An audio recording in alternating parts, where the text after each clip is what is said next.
Good morning, everybody. AJ, the CEO here. Thank you so much for stopping by. Let me verify some sound real quick.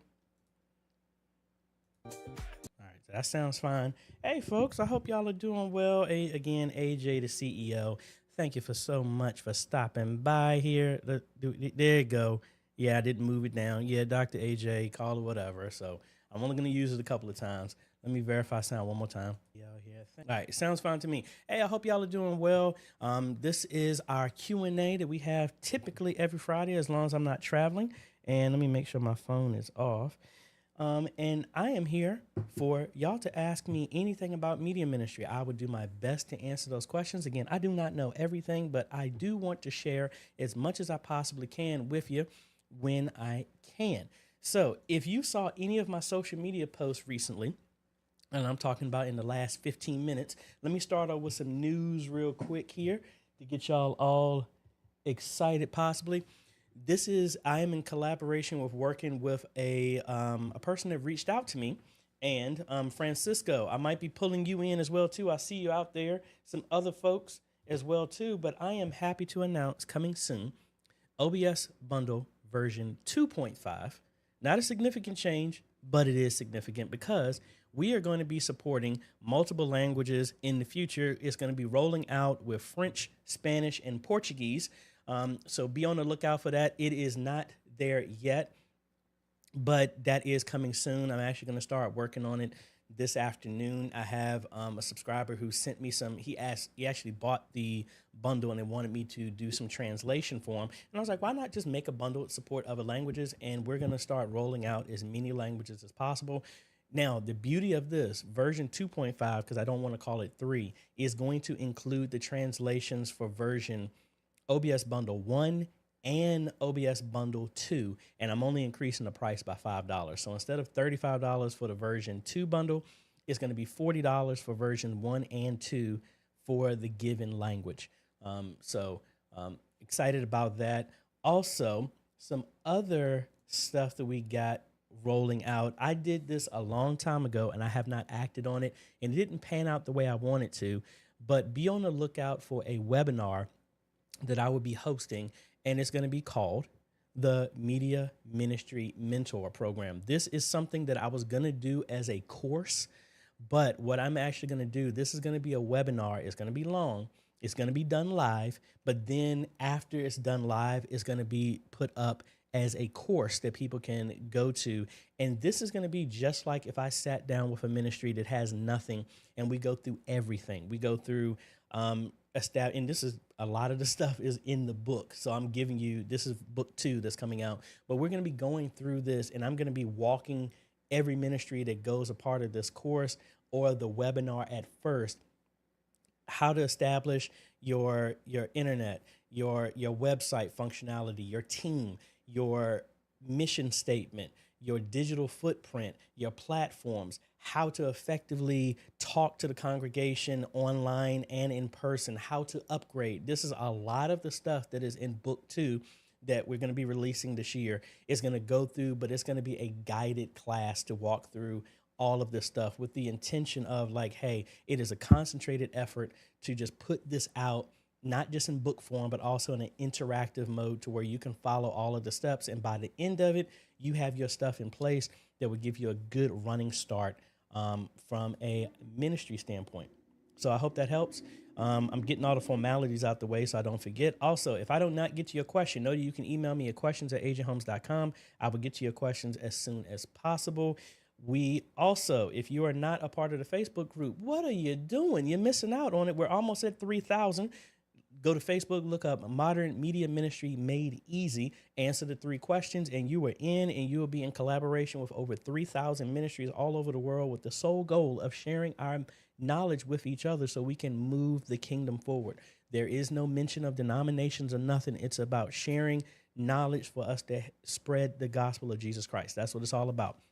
No advertising, no nonsense, because you would get kicked out instantly. So all y'all wonderful companies that are working with me, that's great. Get inside that group. You will get kicked out too if you start putting advertisements. It's not meant for that.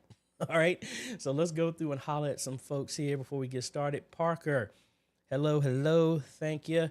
Mike, what is going on? Also, I did start the live stream, and then the web presenter, I actually downgraded it to the version I know that was working, and then it started throwing caching issues again. So I'm gonna have to play around with that. I might put it on the DMZ on my network or see or something, but that's why I had an issue if you saw the live stream and then it went down.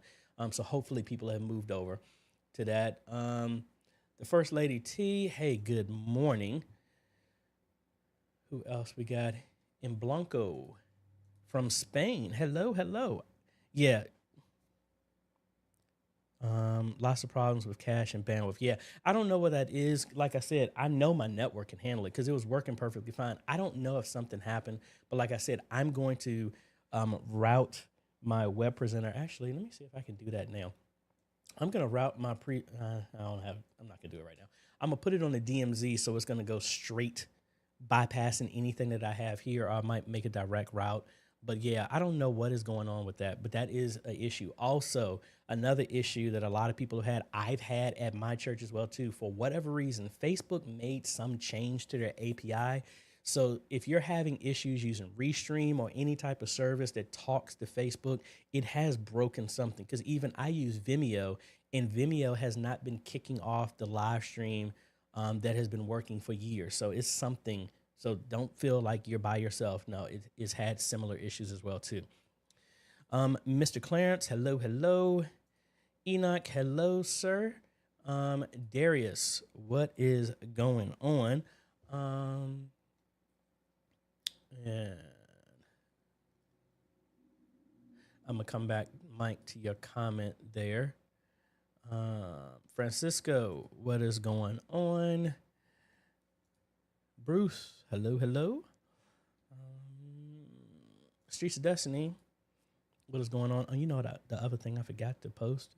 Actually, I posted on my stuff, but I'll share that anyway. Willie, hello, hello. Keith, buongiorno.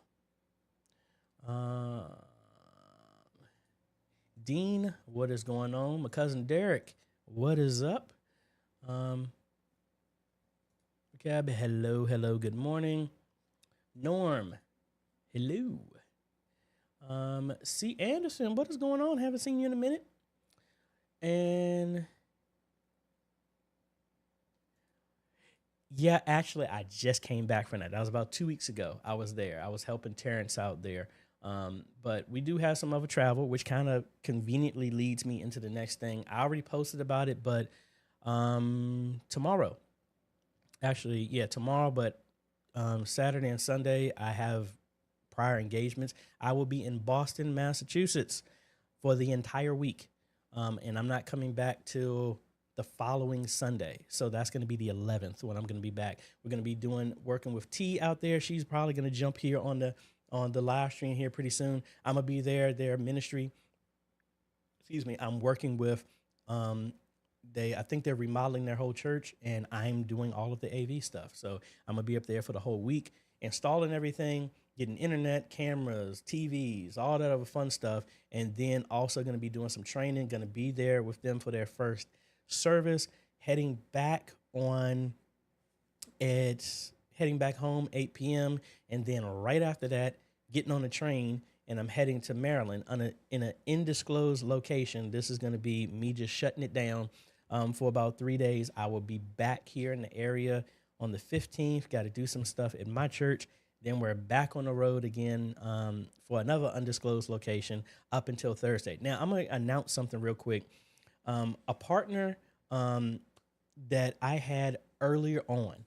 I am excited. More details are coming, but Ada Imaging has contacted me, and we're hop, skip, and a jump away from 60,000 subscribers. And I promised y'all every time we hit a 10,000 subscriber goal, we're going to be doing a bundle giveaway, a live streaming bundle with a camera, PTZ camera, ATEM, Mini Extreme, PoE switch, and joystick. We're going to be doing that every time we hit a goal. And we're getting close to that. And Ada Imaging is sending a camera for me to review and to include as a giveaway. So that more details are coming on that. We're going to be reviewing the product. And it may be a 4K PTZ. So we got that actually 2 PDCs, but they're going to be sending that. I'm working with them on that, but if it doesn't come through by the time we hit the goal, we'll still honor the giveaway, but then we're going to be using that as a giveaway as well too. So really excited about the influence and being able to partner with a bunch of great companies to bring this technology to help ministries all over the world. So hopefully that was enough of a stall so I can get some of y'all's questions in here. So let's jump over to the first one. Hopefully I didn't miss anything. Mike, we had sound issues this past 2 weeks. The one was on the board side. The next week it was OBS. Set the wrong input. I updated our checklist. Awesome. Blanco. Hi from Spain. Lots of problems with the cache and bandwidth. Yeah, Aaron was talking about that. So again, it's good to know that everybody is noticing that. I don't know what is going on with that. Like I said, what I'm going to do when I have a test, I'm going to hook up my web presenter and my ATEM directly to like a DMZ output. That's pretty much bypassing all of your firewalls and all this other stuff. It shouldn't be any issue. I have no idea what it is, but we're going to be working on that. And then back to Mike regarding our sound issue in OBS. Is there any way to force the source? It reverted back to default source when our board wasn't available and became sticky. I'm not 100% sure. So like if I open up my OBS real quick,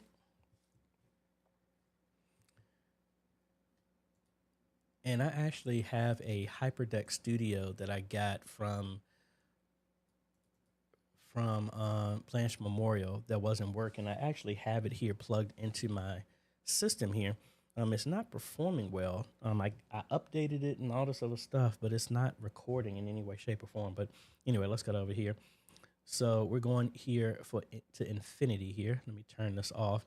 So the default, and y'all know, like a lot of people have, I try to be nice. I have a lot of people that send me stuff saying this video that you did doesn't work and blah, blah, blah.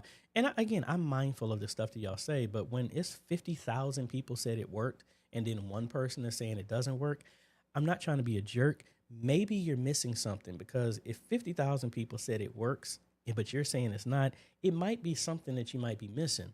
And I'm trying to help with it, but just be mindful how you come at me. I'd love to help y'all, but if you come as a jerk, you know, we got to throw that stuff right back at you. But here on the setup, typically I like to have all my stuff disabled. This is global, so that audio goes everywhere, no matter what. So like if I turn this on right now, and hopefully this won't go out of control here. So if I turn on the Blackmagic audio here, and I turn on my video capture, you see now it's doubling the audio. It's gonna give an echo effect. And then no matter what stream I go to, the audio is there. That is global. That's why I always turn that off, because you don't have any control of it, and you can have just the audio coming in. Like right now is I only want the audio coming in from this intro video, and this is from OBS Bundle 1. I can't even find the original of this, so I'm just going to be making this all over again. This is what we're going to support in multiple languages as well too. But to switch back to your default, Mike, I'm not 100% sure, because in here, if it's not present, it is just going to find whatever. So like here, you see mine is defaultly going to my Roadcast. And actually, let me turn that off. I want to switch it back to the Blackmagic for me. So when this, I'm not 100% sure how it would default back to that. I really don't know. But that's the setting that I personally do in here. I don't add it globally.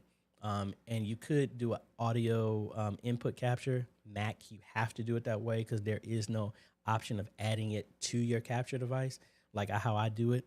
Yeah, I don't know how to switch that to default. Sorry about that. I've never really had, I mean, I've had that issue where it turns off, but most of the time I'm not really sure. And how are you connected? Are you connected to your system from your board to OBS? Is that over USB? That's what I'm wondering how it could drop, but let me know. Got you there. To here. Let's see. Back to Enoch here. I've faced this problem where the source is shown in OBS is ATEM and still you won't hear sound, and then you have to restart Windows to make it work. That is strange. The same way I just showed Enoch, how are you bringing your, and you said it's not, you won't hear. I would say go through that same thing and check that out. That's what I would suggest. Now, I mentioned this in a video, and I didn't do a review on it because it didn't work for Good Shepherd. But let me show you something real quick. Let me cut over here. I'm going to back up here so y'all can see, hopefully. So right now, this is my own cast server, and I need to move out the way so y'all can see it because it's not connected. This system right now, it is running the Intel Arc A380, and it is live streaming to my website through Vimeo. This is a $130 card that uses a new standard encoding method, AV1, I believe it's called, that not all platforms use, but OBS does. Vimeo does not use it, but I'm using this to stream. And I'm gonna do a video on it because this is an easy way to add some more capability. Originally, this was gonna be added at Good Shepherd, but I had an issue with the drivers with the Intel stuff, it was not fun with that. So to get them up and running, I just didn't go through all of that. I just got them a GTX 1650 that was on sale at Best Buy and got them running. But we're going to be doing a review on this, and I've been streaming now at 5,000 kilobits per second. I have no drop frames. My CPU usage is at 1.7%. We're streaming at 60 frames a second, and again, it's on the website. So if I cut over to the website, and I don't know if y'all noticed that I actually do stream these to all of my live streams like this. I stream to my website. So if I go here to streams, it's on the website. So as you can see, we are streaming here. Again, it's about multiple streams of ministry. If anything happens, hey, the stream that we do is always here. So this is being handled through the server. I'm going to put a virtual machine and do Owncast on here and test all that stuff as well too. So we got a lot of tech that we're playing around with as well too. Let's see what else we got here. Back to Mike. I found that deactivating and reactivating in OBS is what I had to do rather than restart the machine. Yeah, and if you're using the streaming Stream Deck or a touch portal, it's easy just to set up a button to do that as well, to deactivate the source and reactivate it. That's another way you can do it as well too. Enoch saying it doesn't work by deactivating on his side. Interesting. So let's see what else we got going on here. Dean, didn't know you were streaming. I sent you a message. Okay. If that is on Facebook, I would check that out. Also, just be mindful, folks. I do have a lot of automation in place because with all the messages I got, I really can't check everything. So if you see forever and ever it takes before I send you something, that's why I don't respond to it, because it just happens to be if I see it, that's how it works. Let's see. What else we got? Dean also wants to know, how was New York? It was good.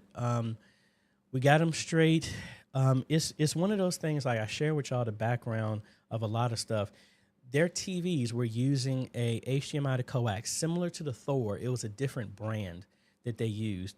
And I have not used that one, but again, they worked fine. They were actually around the same price. Let's see. Let me show you the one that they had, that they were using. It was this one. This is the one that they were using, and it looks like the way it was wedged in there, the HDMI and power jacks kind of got pulled away from the board. Could I have taken it and soldered it? Yeah, I could have. I didn't have my tools to do some micro soldering like I did in the Marines, but it wasn't working. Now, the issue with this is their old ATEM was set to 720p. All their TVs were 720p. So when we connected the ATEM to this, the ATEM Mini Extreme to this, it was sending it at 1080p 60, which this did support. And if it was working, it wasn't, this was working. It's just that HDMI in wasn't getting a signal at all. So when we did that, we took the HDMI that was from the ATEM and connected it directly to the TV, and nothing showed up. That told me that the TV doesn't support 1080p.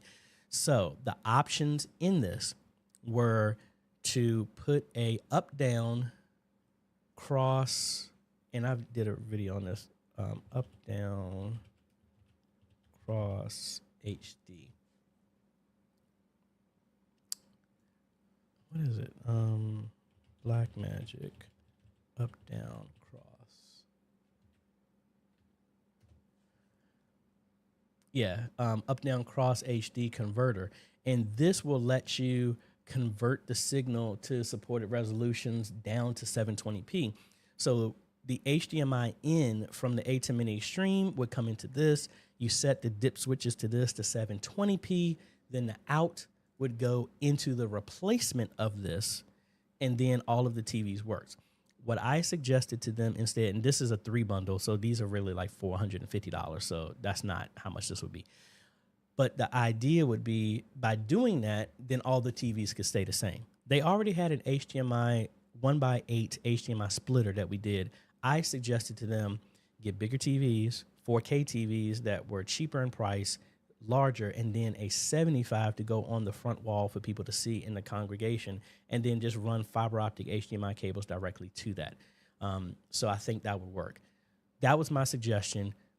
They said if they go forward with that, they will call me back, and we'll probably be back up in New York. And like I said, folks, I try to announce everything I'm doing. Boston, since I'm going to be there so long, and it all depends on how much work I have to do, I would love to catch up with any of y'all if y'all are in the area. I do have a car, so I can get around and all this other stuff like that. Love to visit y'all. I know somebody reached out to me. It's about like a 50-minute to a 45-minute drive. Love to catch up with y'all. But again, they paid for me to they hired me to do this work. When that's done, I'd love to catch up with y'all, maybe get a lunch or something like that. And that's why I try and tell y'all where I'm at in the area, so that y'all know, and I'd love to catch up. Like when I was in Pennsylvania, another ministry came and visited me at the church and got a chance to talk with them. Really humbled that just starting out on this YouTube stuff, how many people we've been able to reach, and I am very, very much thankful for that. Let's see. And see, Anderson, I'm trying to get out there to San Fran.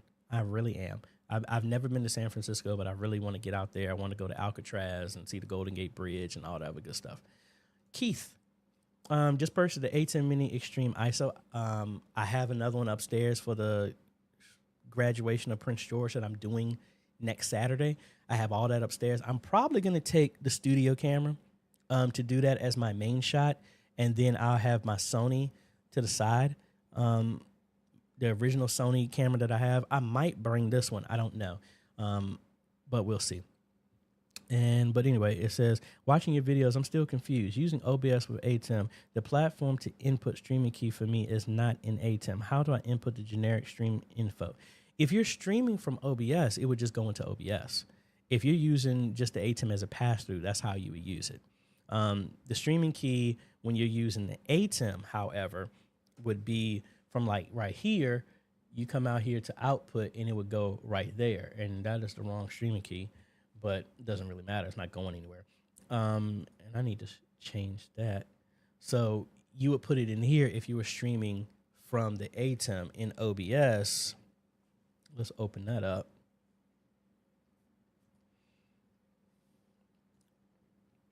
In here, that would be under settings, and it would go right here. And that's my Oncast one that's not working, because Oncast was in Ubuntu, and this system now is running Windows. I guess I should have put it back on there.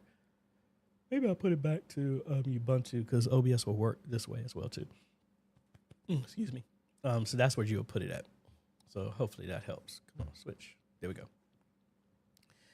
Hey, and if you haven't done it already, folks, I see it's 51 people on here and we got 16 likes. If you do not mind, because the YouTube algorithm is very picky, if you would please go ahead and hit the like button, hit the subscribe and notifications. And I'm gonna be honest with y'all, we wanna do a big push. I really believe we can hit 100,000 subscribers at the end of this year, by the end of this year. So that's what we're gonna be pushing for. So again, I would greatly appreciate it. If you have not subscribed, go ahead and hit subscribe, hit that like button, share this with people in your ministry, and We're pushing for 100,000 subscribers this year so that we can do our big, well, I haven't seen Josh and Chuck on here in a while, but I still remember they want me to do the chicken dance at 100,000 subscribers. So we will do that. And we got a big giveaway that we're going to be doing. Because if we push from there, that's 4 more complete bundles, live streaming bundles we're going to be able to bless other ministries with, and really excited about other companies getting involved to help do that support. So again, Terry, thank you for the subscription and subscribing to the channel. Thank you. And again, second part of Keith's statement, is better to stream with the laptop and ATEM differences? I like them being as a backup.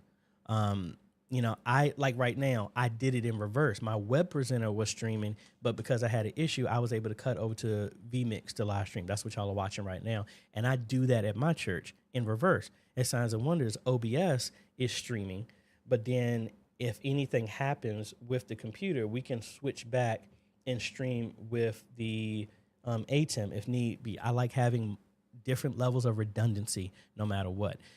Recently, the ATEM has been having some problems. I'll stream sometimes with the ATEM without a problem. Like right now, I'll stream that, or I have my ATEM Mini Pro. It'll stream perfectly fine, but then the web presenter acts up. It's hit or miss.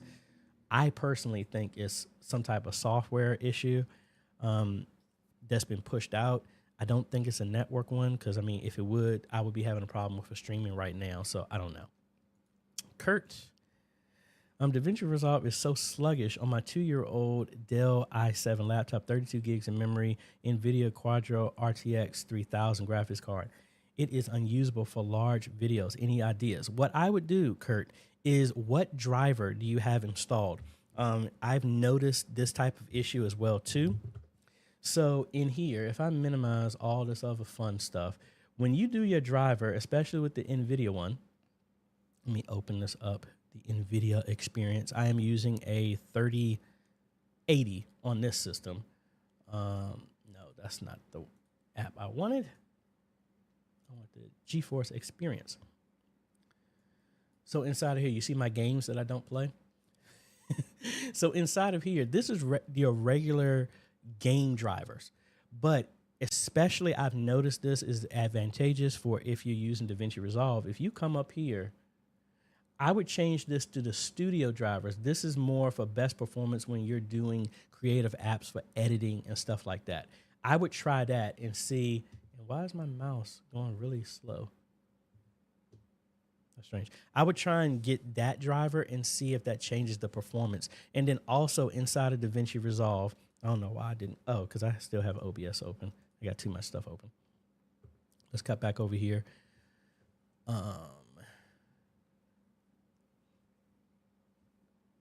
So if I open this up, and let me change this to single screen. And for whatever reason also, I haven't used the cut controller as much because like the Bluetooth has just been very unresponsive. Sometimes it responds, sometimes it doesn't. So like right now, it's not plugged in, but you can see can't see. Well, see, it just went off. The keys, the lights were on. So if I go back to cut, see, it's not responding. I don't know. I mean, my motherboard has Bluetooth built in. It was lit up, and now all of a sudden it's not working. So unfortunately, sometimes I have to connect it. But anyway, back to your question. I go here to preferences, go here to your GPU, make sure this is set to auto and it'll pick it up, and then set your memory. Again, I have 64 gigs of memory in here. I give 32 to DaVinci Resolve, and then I limit Fusion to 12, but I really don't use Fusion that much. So maybe I'll drop this down.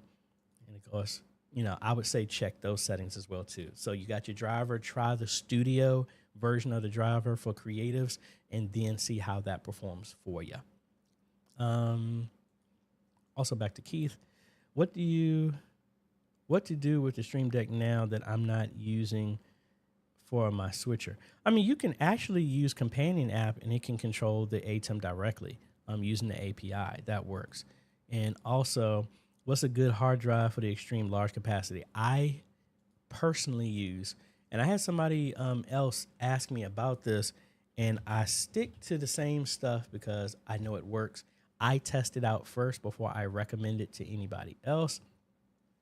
What I use for all of my stuff is this. I use the SanDisk. Right now, I use the 2 terabyte. I bounce between the 1 terabyte. When I do installs for other ministries, I recommend the 1 terabyte because I can record for 257 hours before it fills up. My 2 terabyte can record for, depending on your settings. So like when I put this in the HyperDeck medium setting, it can record for like 1,000 hours at 2 terabytes. And mine was way more expensive than this. I paid like $230 when I got mine, and it's lowered price. The 1 terabyte is down from $160, I think, now to around like $90. This is the one that I use. So I will put a link to that for you. And that's the one I use to do all of my recordings and been using it for quite a while. So give me a second when my computer posts up, and I will put a link to it. This is the SanDisk SSD. Need to actually buy another one so I have redundancy. The other one I put inside the Tesla. My 1 terabyte I took from here. Got the 2 terabyte for my stuff here. Put the 1 terabyte in the Tesla. Ryan, hello from Barbados. Brian, what's up, Doc? Hey, we're doing good. We're doing good. Dave from Nigeria. How can I use a DAW for my live stream so I can have a separate online mix without having to use the aux output on the board? I personally have not used that, but we do have a bunch of people to do that. What you have to do is have your whatever system that's running your DAW, whether that's through a music studio that's amplifying or mixing the sound. You said you're using the TF5. TF5 audio mixer. All right, so let's see. So this board is something like this. And what are our back connections? That was the same one that was down in Florida. They used the same board. So if you have I'm assuming that you may have a DAW out card that's in here. It'll connect to your computer, whatever software that you're doing, and then you would just have the out from that system being the input to your stream. Again, I can't tell you specifically because I have not done that, but I know Otis does that and a bunch of other people do that as well too. So I'd love to get more into that, but me personally, I have not. So it's kind of interesting for me I can't really talk through it because I have not done that. Back down Blanco. Are you multi-streaming or just on YouTube? Stream pushed by the ATEM switcher. Actually, right now I am streaming to multiple places, but I split everything just as a test because I'm testing the server. The server on the floor is going to restream.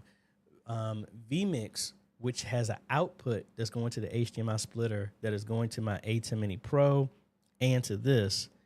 So I got a lot going on. So the server on the floor is connected to my ATEM Mini Pro, which has an output from my vMix streaming system. Typically, actually, let me do it right now so I can just show you. Let's cut back over here, and I'm going to connect to the other one, and I will put Twitch one here. I will stream to that. So let me do that off screen here for a second so I can get my Twitch stream here. Why am I not logged in? All right, I got to use my Authenticator app. Again, my apologies. Where's it at? Twitch.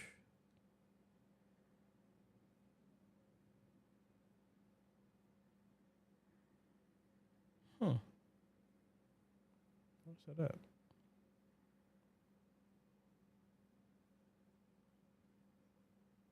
Not seeing it on here.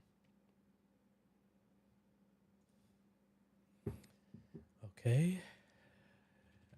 send it through different means to get me the code so I can get in here.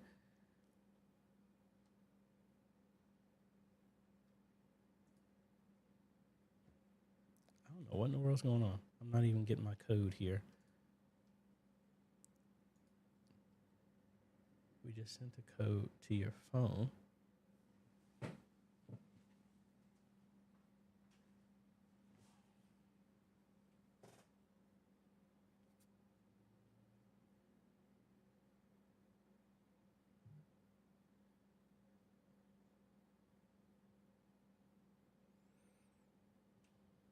I did not get a code here. Oh, maybe if I press the button, that would help. I didn't request it. All right, so let me get in here real quick.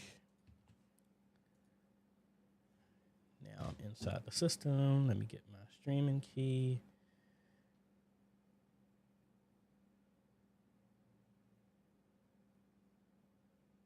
Oh, yeah, it says I'm offline. Sorry, I don't show all this because obviously I don't want anybody to see my code. I guess I always could change it after the fact. Give me 1 second, folks. All right, so I am here. I'm going to copy my code here and then put it inside the stream. Let me put it in here and start it so that I can hide my code. All right, so now we're streaming through the ATEM Mini Pro. And let's go back to my channel.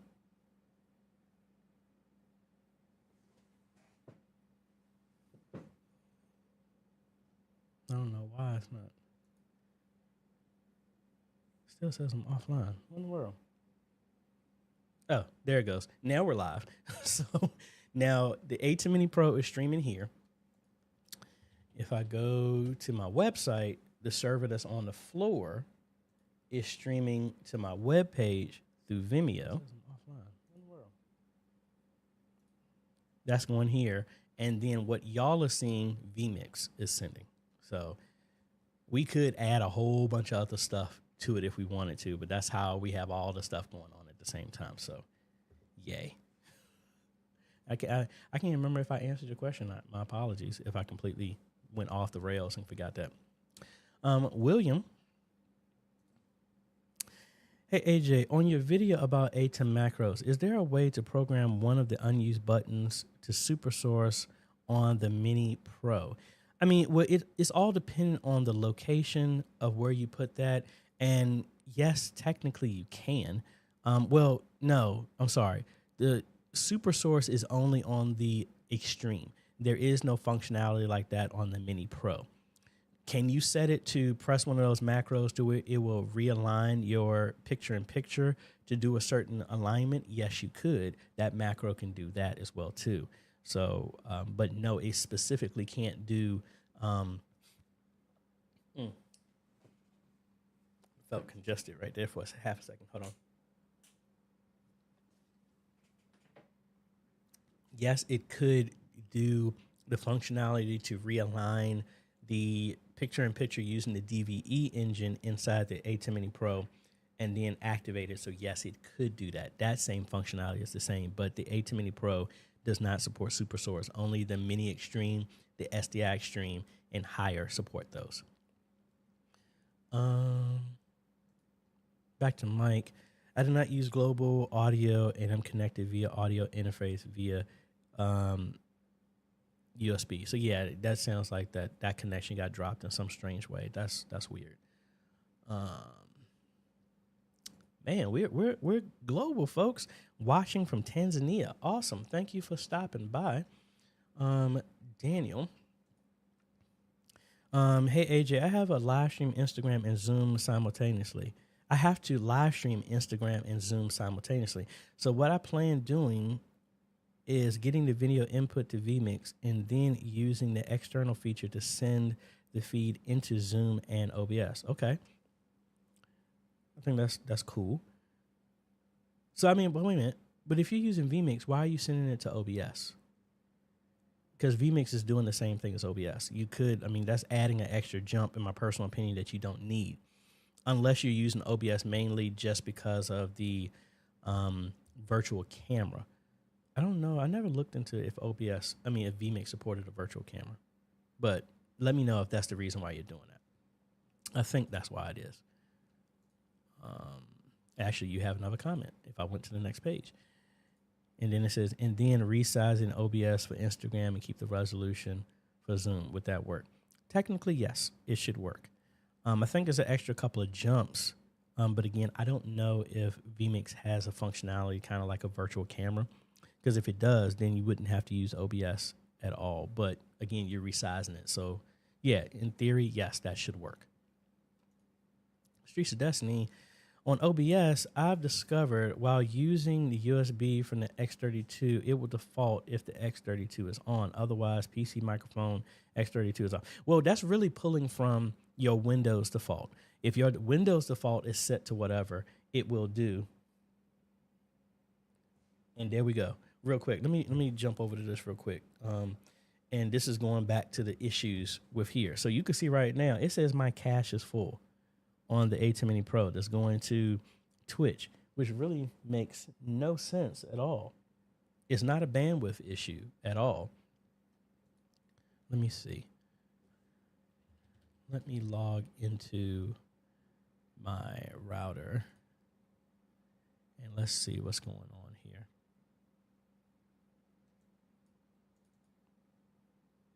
So it's not necessarily a traffic issue, because I'm not reaching limits on anything on here.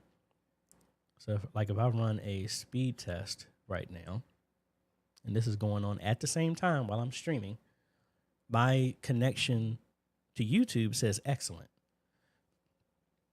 So again, my upload is at 500. I am nowhere close saturating what I'm doing. So that's with streaming and everything. My upload speed coming from the ATEM is 5 megabits. The one that's coming from vMix is 5. The one coming from my server is 5. I am nowhere close. I'm barely even 10% of what my upload speed can be. So I know that's not an issue. Not really exactly sure what's going on with that. It's frustrating. But anyway, like you can see, now it stopped my live stream because it was saying of cache is full. That is really, really, really strange. I don't know what's going on with that. But let me get back to your question. No, I answered it. So Danny, yeah, I think that should work. Steve, hello, good morning. Anthony, what's going on, man? Can you show how to use the X32 with a PreSonus audio interface? I don't have that PreSonus audio interface, but technically it will be the same as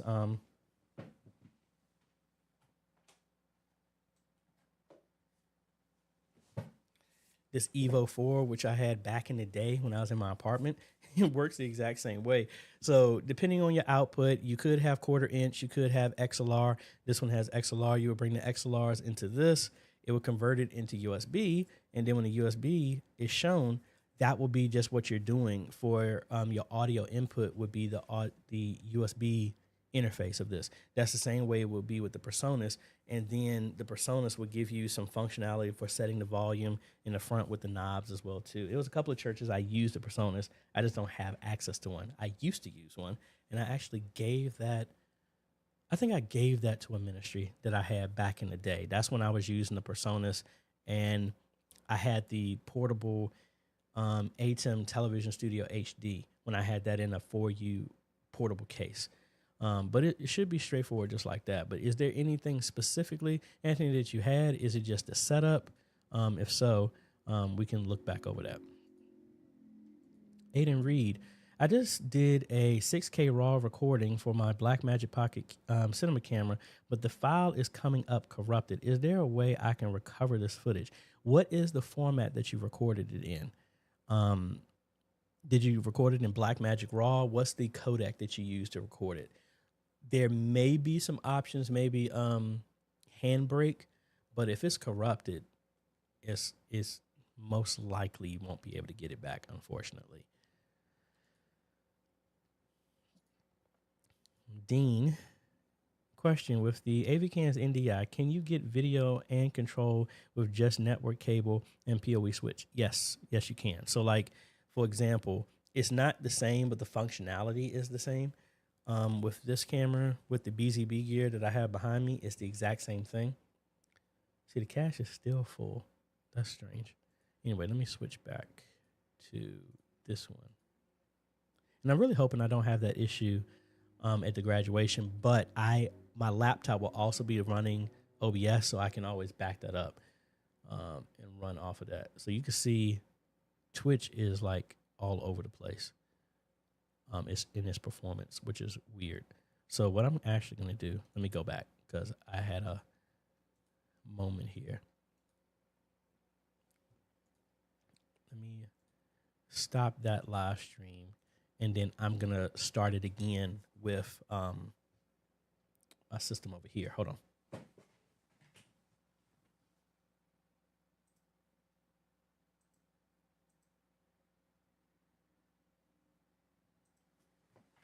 Actually, I don't need to do that. I can. I already have it open. So if I bring Vimeo over here, I'll just turn that on, and that should take over what I was doing.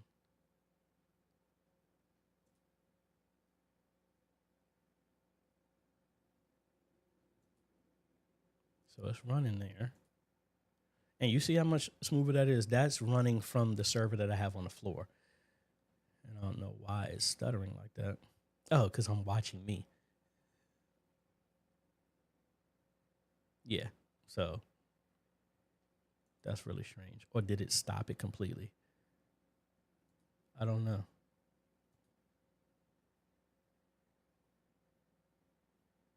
Anyway, I think that, and I completely went blank on what I was supposed to be doing. Oh yeah, the NDI stuff. So I come over here, I'm gonna connect to the BZB gear. And even though it is connected to the ATEM, as you can see, we got the controls back here, and then I can move it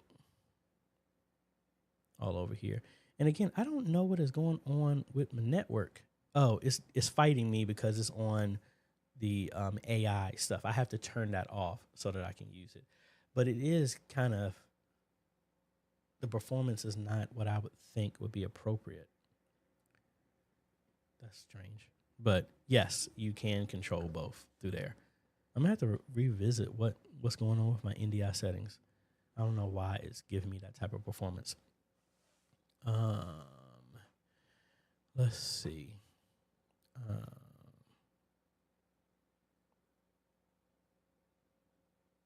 Rondo is also saying the deactivate reactivate is also a hit or miss for me in OBS. Okay.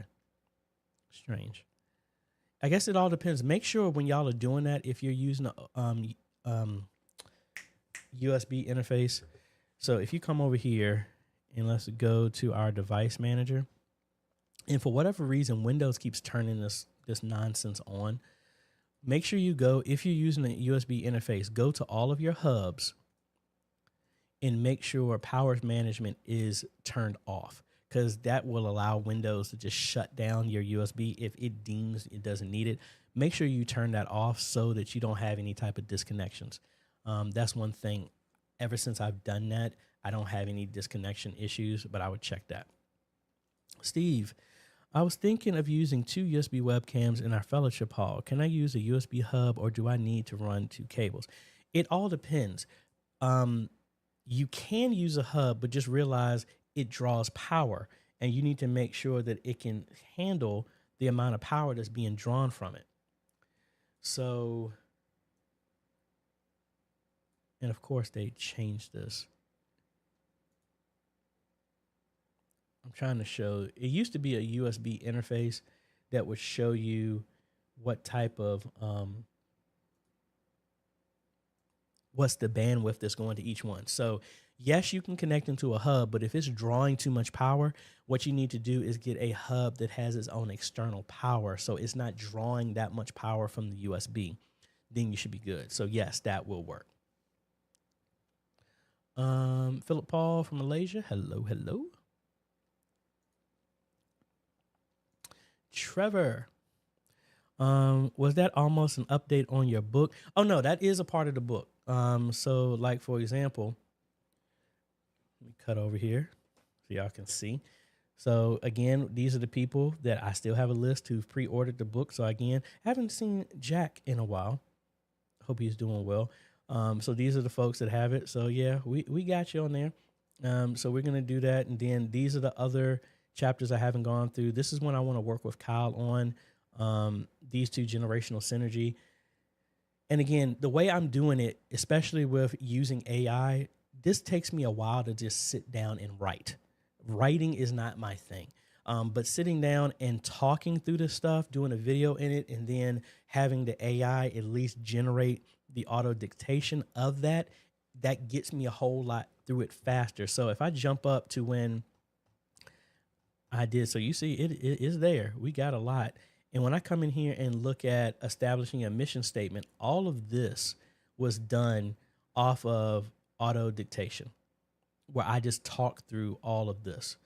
So that got me really far. So that's what I'm gonna start doing on all the rest of my stuff. I did that through the voluntols as well too. And then it's just want to flesh it out, give a lot more substance to some of the stuff of me just writing this stuff down. So yeah, we got out of this. I'm going to probably go through and add a bunch of other stuff. I need to redo the website, which is what I talked about in the last video that I did when I was in Pennsylvania. And then just talk through a lot of the stuff. I don't want to add a whole lot of stuff just to make the book thick. I want it to be actual applicable stuff.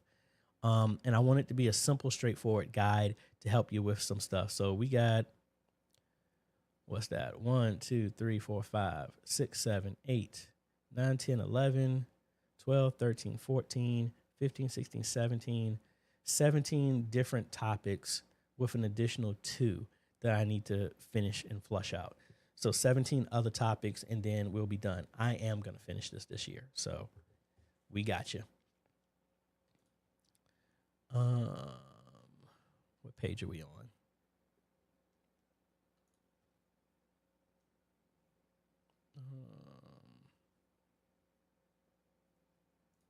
Dean says there's an update to the Stream Deck. I think I just got it. I didn't notice it. The other one did an update. I just didn't check. Okay, I have it on this one. I just haven't noticed it yet. I'll go through it here in a little bit. Yep, Dean, that's the same one I got. The version that you said. Have you checked out the ScanDisk Blade Pro Station? It has at 1 terabyte. No, I have not looked at that. Again, this is the beauty of the Facebook group. Again, folks, if you have not been a part of that, check it out, because there's no way for one person to know all this other stuff, but we work together so that we can actually figure this stuff out a lot faster. Let me see the one you were talking about, the Blade Pro Station.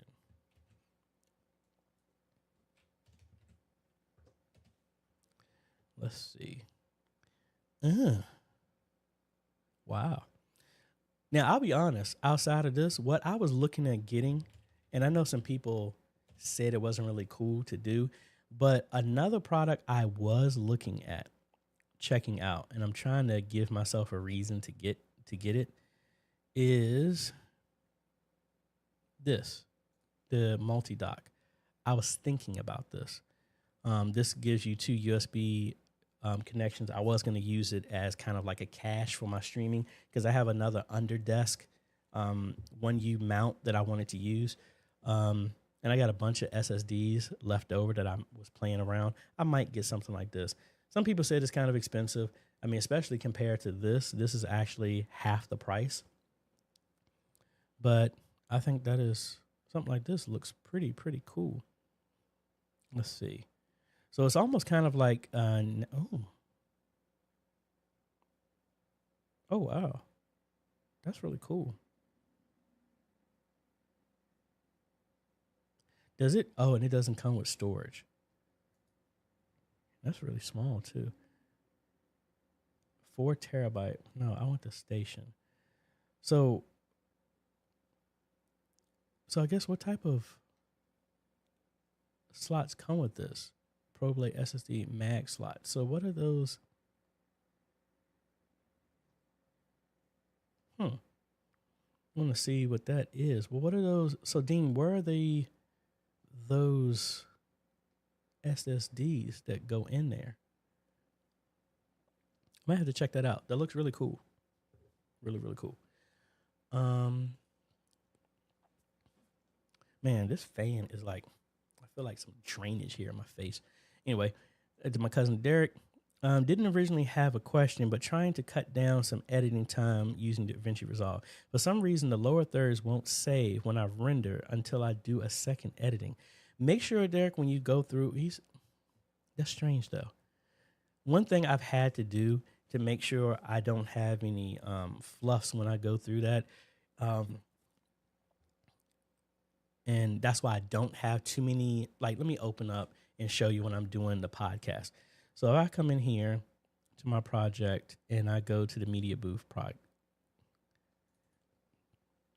podcast platform that I have in here. So when I'm rendering, so this is cut. And again, you see that the cut page, the joystick has not responded. Oh, now it turned on. So I'm spinning through this.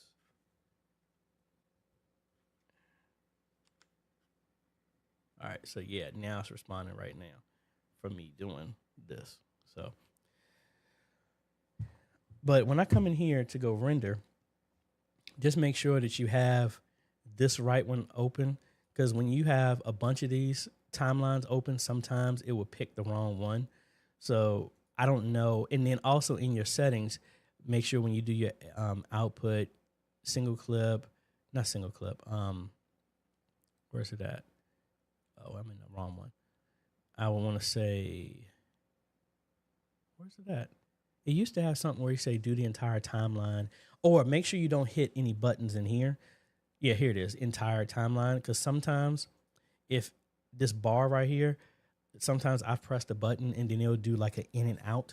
I want to make sure I do the entire timeline instead of the in and out range. That's why at least I've made a mistake there. So I would check that. Just make sure it's entire. And you also have the right timeline that you're using right here when you render it. Philip Pohl. AJ, I'm running my live stream audio from an analog mixer aux out to the A10 Mini Pro. If I add another small mixer with effects and other settings, will it better audio on my live stream? No, I don't think so. I mean, yeah, it would add the effects, but I mean, you should be able to add that effects on that aux out. So you're adding an extra jump. It's not, I mean, it's going to be garbage in, garbage out, good in, good out. It's not like it's going to improve it because that extra mixer isn't doing anything. Yeah, you might be able to EQ it a little bit better on that mix and you can make it change, but that is you EQing the full mix. You're not going to be able to mix individual channels or EQ individual channels. It's just going to be the overall mix. And that's what that extra mixer would give you. And you can make some of those changes the same way inside the ATEM software itself under that mix. So like if I open this up right now and go to mine, so if I go to the audio that's coming in, I can come in here and EQ just the input that's coming here, and I can play with it, which is the same thing that, yeah, it's not the digital interface and you have some knobs that you can use, but it's the same thing. I EQ it here, the same thing you do in the mixer, it's just going to be the overall. So it's not like it's going to give better. And you could add effects in here as well too, just like you could add on your other stuff. Where's it at? No, not effects like that. But yeah, I mean, you could add effects through the mixer, but it's not like it's going to be, yes, it's not like it's going to be drastically better. It will have, you'll be able to EQ the whole thing, which you could do on the original mixer, and it gives you separate control. But again, your mixer, if it has an aux out, you can do that same thing from the board. So let's see. And Blanco, if you use vMix, why not let vMix do the multi-stream? You can do 3 simultaneous. I do let it use, but like when I'm testing out stuff like that, that's the only reason I split it. Normally, when I normally do my streams, the vMix does send to Vimeo, Twitch, and YouTube. I just separate it because I'm testing a bunch of stuff. That's all.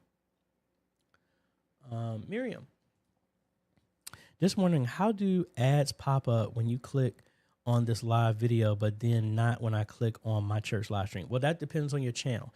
I have my stream because I used to manually kick those off. YouTube did an update that allows me to let them automatically do that.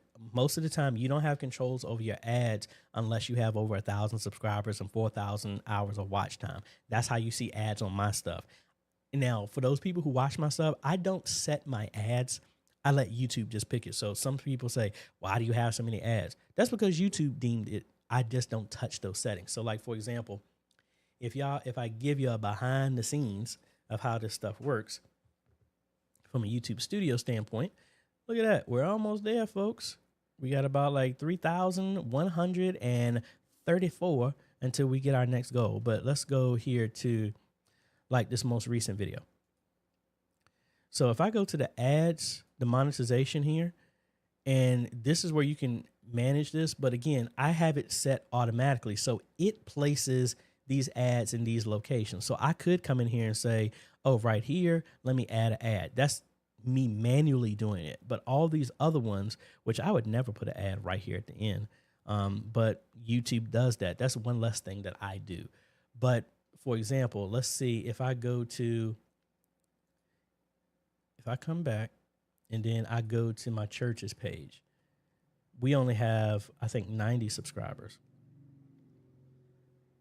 And if I go to a live stream or a video or something like that, see, I don't have an option for monetization because we don't have that support. So if I go here to permissions, and I might not be able to do this because I'm just a manager on this account. So let me see. Let me go to, like, I'll go to Formation Sports. I haven't posted any videos here in a minute because we haven't been streaming. But like if I had permissions, channel, feature eligibility from here, see, I can't do any monetization because I have not met that goal yet. So I can't turn that stuff off, and I don't know where they put it to. Yeah, I don't have that feature unlocked yet. So that's why there is no option to change monetization and stuff like that. That was an update I did about a year ago where YouTube changed their terms of service that they can put ads on anything and you don't have any control. That control does not happen until you have 1,000 subscribers where you can say, I'm turning this off. So like my videos, if I go back here one more time to my channel here. So if I go here and I go to my content, you see I monetize everything. I mean, this is my business. This is what I do. But if I go to like videos that are from the roundtable, and that's what I mentioned the group. There is a roundtable this Sunday at 7 p.m. So like here, when I go to the roundtable, I don't have monetization because this is available to members only. The BZB Gear video that I did with a sample stuff, I didn't monetize that. You know, that's how you could do that. But you don't have that control when you are not, when you haven't stumbling over what I'm saying, when you haven't met the qualifications of 1,000 subscribers and 4,000 hours of watch time. And where is that setting at? Give me a second. I want to find where that is. YouTube.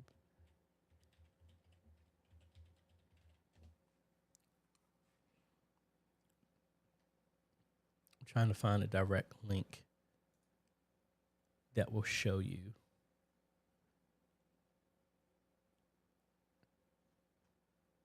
how to get to that.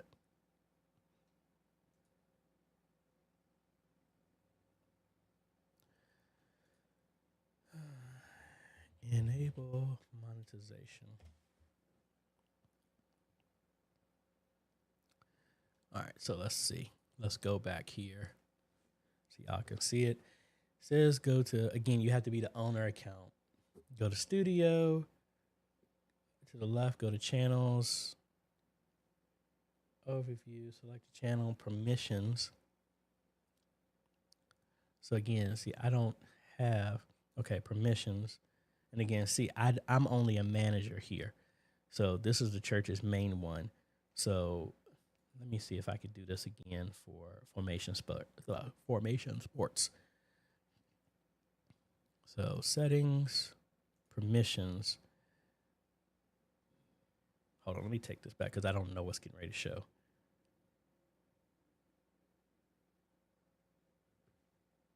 Permissions under monetize uploads. Yeah, see, I don't have that feature at all. So again, I haven't met the qualifications for that either. I don't know why I'm so, anyway, I don't know. Maybe when I hit another goal of that, I'll go ahead and share that. Robert, what is going on? Back to Miriam again. I'm supposed to have a live guest come in through Zoom for a special program. We are already using up the one vMix call. How can I bring in Zoom into vMix while using vMix external? You could use vMix to do a window capture and capture Zoom on that system. That's another way you could do it. I don't have access to a computer right now that can run vMix on this so I can show you, but that's how you can do that, capture it that way. I did that originally when me, Mike, Josh, and some other folks, we did like a collaborative live stream, and I brought them in that way. Well, actually, you actually said that. I tried desktop capture, and I get a mirroring effect. You would need to probably, are you talking about mirroring that it'll be flipped? That is a setting that you can change to change that under there. Again, I don't have a way to bring that up. I don't want to buy another key just to do that, but there is a way that you could do that. Rhonda, I'm going to be out of town for the next 2 weekends. My volunteer team will be running solo. Like a mama bear, I'm nervous to leave them, but I know they can handle it. Hey, you have to do it. And Bruce said the same thing. Delegation is key. Breathe while you're away. I'm sure that they'll be on speed dial. Hey, I get calls like this all the time through every Sunday. I'm always getting people to call me through the stuff. But again, it's like a tough love type of thing. You have to put them out there. And I want to give a big shout out to John Price. He's been doing a lot of stuff in my absence at Signs and Wonders because I've been traveling all over the place. So, John, if you're watching this, man, I appreciate you. You're doing an outstanding job. And thank you. Derek, sorry, big thumbs hit send while editing audio cuts and lower thirds together. The lower thirds won't save when I render it until I add it to the rendered clips. Is there something I'm skipping? While editing audio cuts and lower thirds together, the lower thirds won't save when I render it until I add it to the rendered clips. That is very strange. Make sure that, that the eye is not off. And just like when you see my videos, I do the same way. I'm not, Derek, send me a screenshot of what your edit screen looks like when you're adding the lower thirds. And then also send me a screenshot of what the render page looks like. And then at least that'll give me an idea of what we can work on. Trevor, looking at a pre-built Dell Optiplex 3000 Intel i5, 16 gigs of RAM, GeForce 1050 Ti GPU as a presentation computer with 3 outputs, inclusive of the control screen. Thoughts? First off, Trevor, I would ask what the price is because that is an old system. The 1050 is more than enough for rendering, but I'll put it this way. I built a a presentation system similar with a Ryzen 5 3600, a 2060 RTX 2060, 16 gigs in memory and everything like that. And it was sub $900. So let me know the price and then I can gauge off of that. Anthony, thanks, AJ. I used the Persona with the X32 and the sound was horrible. Well, honestly, Anthony, with the X32, you can bypass that Personas completely and just come out over USB because you already have a USB connection with the Personas. You can just use the USB out from the X32 and you don't need a board at all, that interface at all. Or you can just use the 1/4 inch outs, the RCA out or XLR out, and just put it on a mix bus. And that would give you the same functionality that that Personas interface is doing. Edward, I use vMix for my live stream, but I don't get good sound quality from my Personas 32 console. How do the connections? How do you have it connected with the Personas 32 console? Let's see. Personas. This is why I need more space. Even though I said the same thing when I was here, when I moved into this house, which I'm very thankful for. I'm going to be here for another year, but I am looking at getting my own house. And then we can actually do the studio the way I really, really want to do it. Where I can put this stuff, mount the camera in the ceiling and all this other cool stuff. But here, oh, excuse me. Here is the board that you were just talking about. So that is controlled. This is USB out. You should be able to do that out, or you have a tape out. Now, when you're saying bad audio, man, what in the world? It all depends. I mean, I would use the USB out, and then it's just straight digital, or I'll use the tape out, which will give you an exact mix of your mains. Or like with any of these mixes, you have 12 mixes right here. You can do a split it to a left and right channel or a single channel, and then have that dual XLR to a 3.5 that's going into your computer for the interface. Have it going into an audio interface if you want, but I believe this has USB drivers for it. Let's see.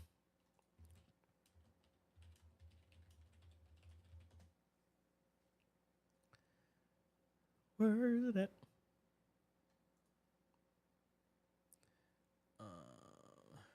Get out of here.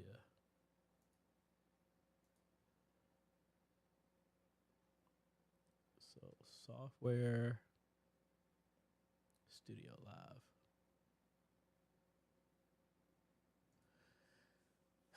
Let's see. See, I don't need that. Where are the drivers?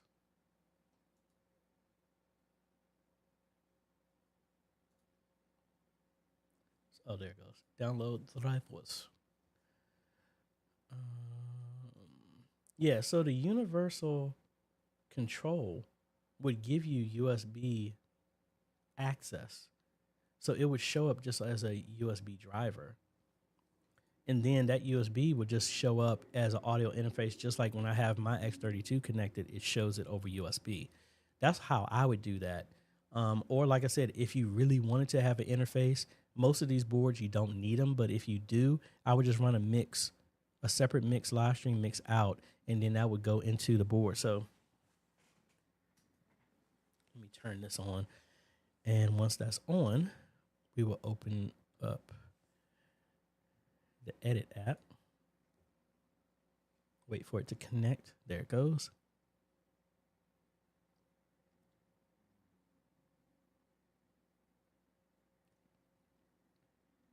So concept is still the same. You'd have your mix bus, so my live stream mix here, and then in your routing, I would do my out and say whatever jacks you want. So again, you have 12. This one has 12 as well too. I would come in here. Well, actually it has 8. The other ones are used for something else. But I would come in here, and my 3 and 4, I have it set to my live stream mix. So in the back, jacks 3 and 4 would be what's sending my audio out. Now, with me connecting this to USB,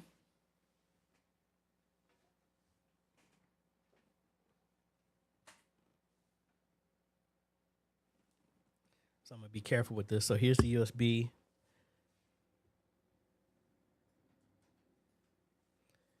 And now that I have that connected, hopefully my audio doesn't act up.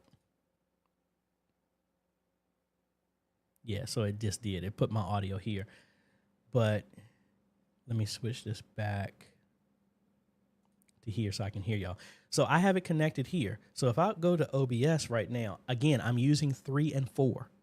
That's where the audio is coming out. So inside of here, if I brought in OBS, I now pick 3 and 4. So that's going to send my live stream mix from 3 and 4 into my system. So I believe the Personas is the same way. All right. So that's how I would bring that in, and this is bringing in audio. I don't have nothing connected to it. That's why you don't hear it, but that's how that would work. All right. Alker Kelly. All right. What are the advantages of the OBS delay stream feature, and can it be useful in situations where you have poor internet in rural areas? Now the OBS delay that was talking about is, let's go here to settings, and where is that?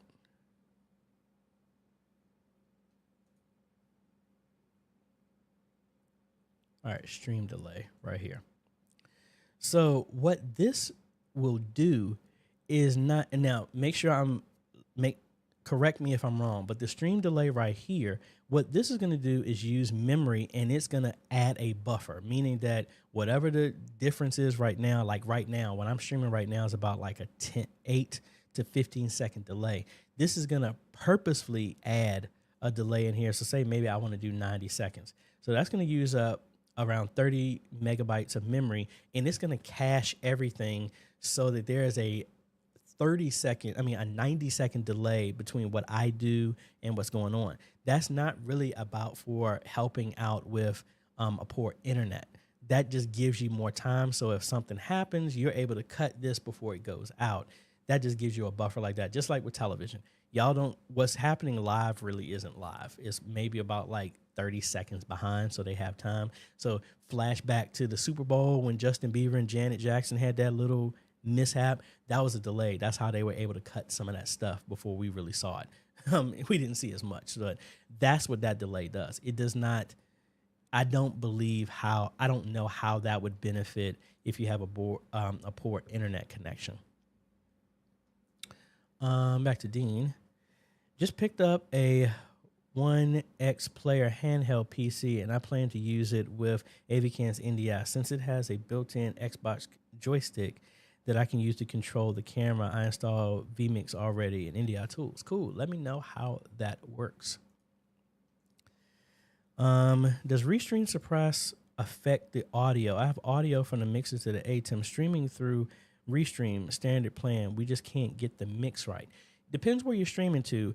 Facebook has, I don't know if they fixed this, but I will stream through Restream and then even with Vimeo. And for whatever reason, my audio to Facebook sounds like it's sped up. I don't know what is up with that. Because I know it's Facebook because the audio in Twitch and YouTube sounds perfectly fine. So I'm not 100% sure. But no, Restream does not do that. If you're streaming to somewhere else and the audio is fine, that's Facebook. But again, when you're saying the mix is not right, how is your mix being done? Is it separate? And then also, it doesn't help that we stream from the sanctuary. So listening live is a problem. I can't hear the mix and tweak it. Now, in that scenario, this is why personally I don't do this at my church. So I don't even do what I'm telling y'all to do. And there's a reason why. We have a separate mix on our live stream, but I don't have it enabled for the very same reason. Right now, people who are proficient in what we're doing is me and John. So when I'm there, I'm monitoring the audio in-house. And for me to listen to the live stream, like I did this in at Blanche Memorial and in a bunch of other churches with the X32 and other sound systems, what I typically do is when I run that system, so if I cut back over here, what I'm doing, especially with the ATEM Extreme, if you don't have that, OBS does the same thing. So if I come in here to OBS, if I was monitoring this audio this way, and I'll just use the same scenario I have here, say we're bringing in audio this way, I would come in here to settings, set my audio monitoring to a given device. So normally say this is my headphones or something like that. I would have that so I'm able to hear what's going on. And then for every audio source, I would turn monitor on. So now that audio, that the mix audio that's coming to my live stream, which is separate from the house, is here. I would use like these Rode 100, Inf 100s are really good because they're closed ear and it isolates other sound going outside. So it would isolate, and now I can hear specifically what the live stream audio is, And then here, I would go to my live stream mix, and this is where I'm adjusting directly for the live stream. This is how I have it set up as Signs and Wonders, but we don't have it on, to the detriment of sound. I know that because we don't have somebody. I can't monitor this and the live stream. I'm not that proficient to do the house sound and the live stream mix. When we bring somebody on that's proficient with adjusting the sound, maybe I'll go to just doing this. And that's what we used to do. But I just don't have enough people to do that. So that's how I'm able to hear. Or from the board, I can plug in, well, no. There is a setting that you can set in the X32 to what's outputted. You can adjust what you're listening to, the mix out, I believe. I think you can set the headphones to a specific out. I could be wrong. I think you can. But either way, I would hook this up to OBS, or if you had an A10 Extreme, you can just plug the headphones into that, and then in here, I would turn the headphones on, and then I would be hearing the mix that's coming to me, and I can adjust it through the aux or software like this, and that's just the main live stream.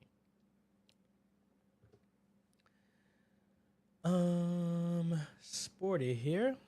Let's see. Sporty.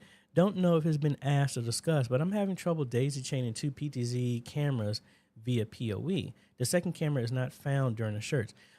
You actually don't have, if you're using the PoE as in you have a joystick that is an IP joystick and it's just seeing it over network, it doesn't necessarily have to be daisy chained because the network and the IP address is showing itself as a second camera.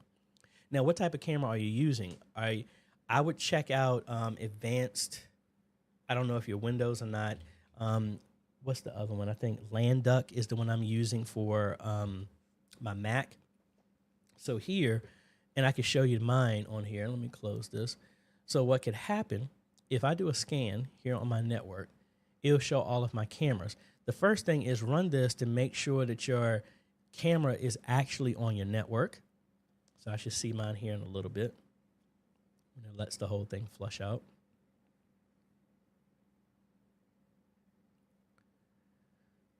Come on now, come on now. So I know mine's are in the 90s, so it's actually these. So like right here. So these are my three PTZs, and I don't know why it's saying that you can't navigate. Actually, I'm sorry. This is my joystick. These are the two, and I think, yeah, and this is the BZB gear. So I don't know why this one is saying you can't. Oh, there it goes. Because it's showing web pages that you can get access to. So anyway, so if you see all of these and they're on your network, then you should be fine because now, once you do that, depending on the and my cable is not long enough for me to put this over here. You could do a search, and again, I don't know what type of camera joysticks you got, but most of the time, if everything is showing up like this, then you can go inside the interface and find the code directly. So let's bring this over here.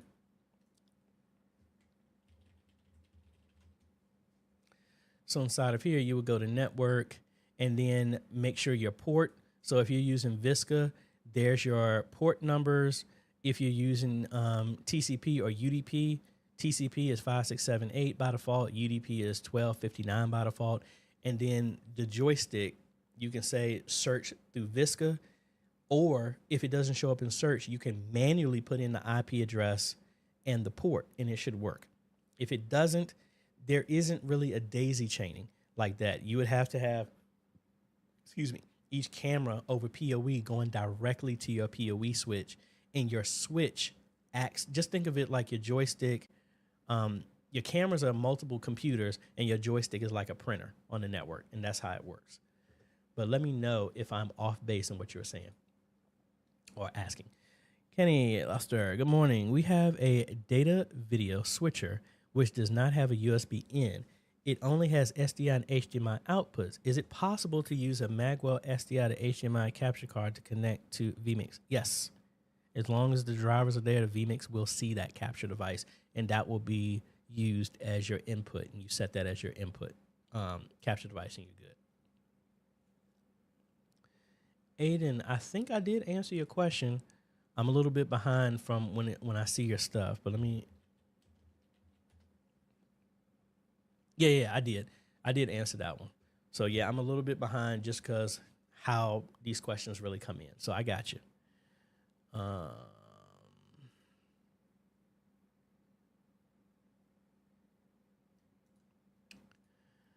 hey AJ, is there a way to record from the Ethernet port on the A10 Mini Pro? Yes, with a separate device from Blackmagic to do that. Let me see what one that actually is. Let's look through their products. Capture. It was a new one that they did that could record. What was that new one that they just came out with? It was one that could record over the network, I thought, unless I'm reading into it wrong.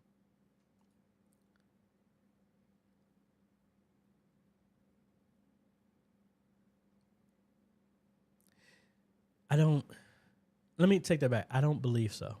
I thought I saw something, but no, not directly over that. What you could do is you could add, what's that? You could add a streaming bridge.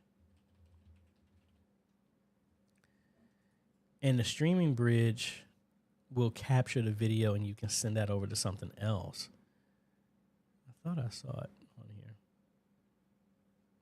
Yeah, but I'm not aware of something that you can just pull the feed direct. It does not send video over the Ethernet. So no, I would say right now.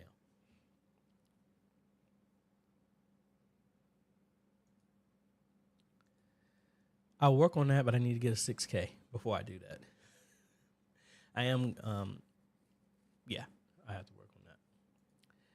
First Lady T, hi AJ, you installed our camera and ATEM setup in Philly. We live stream using Restream to Zoom, Facebook, and YouTube. Zoom can't hear the music and praise and worship at the same time. They can only hear the music or praise music member at what time. I can't hear praise and worship music. This is similar to a setting that's in Zoom that you need to change.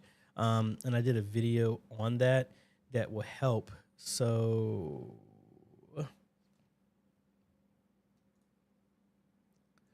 inside of here, what you want to do is in your audio on, if it's set to Zoom optimize, take it off of auto and set it to low, or use original sound for musicians. And then there's a setting.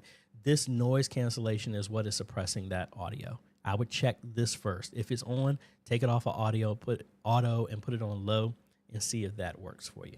That has worked for a couple of churches I've done. And they implemented that change. I forgot what version. I think by now it's probably 10 versions ago. But that's what's helped a lot.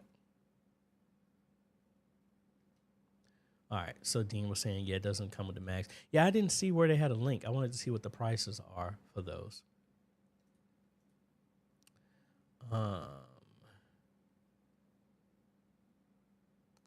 Yeah, so I see a couple of people saying the same thing. Check your Zoom settings. If it's on auto echo cancellation, take it off of auto and set it to low and see if you're still having the same issue. Back to Blanco. Any idea how the program schedule ads in YouTube live streams? Is it even possible? How YouTube ads in... No, you can't. Against the terms of service, you technically can't add your own ads like that. In the fine print, you can't do that. Now, if I go to... Let me show you behind the scenes of what I'm seeing right now.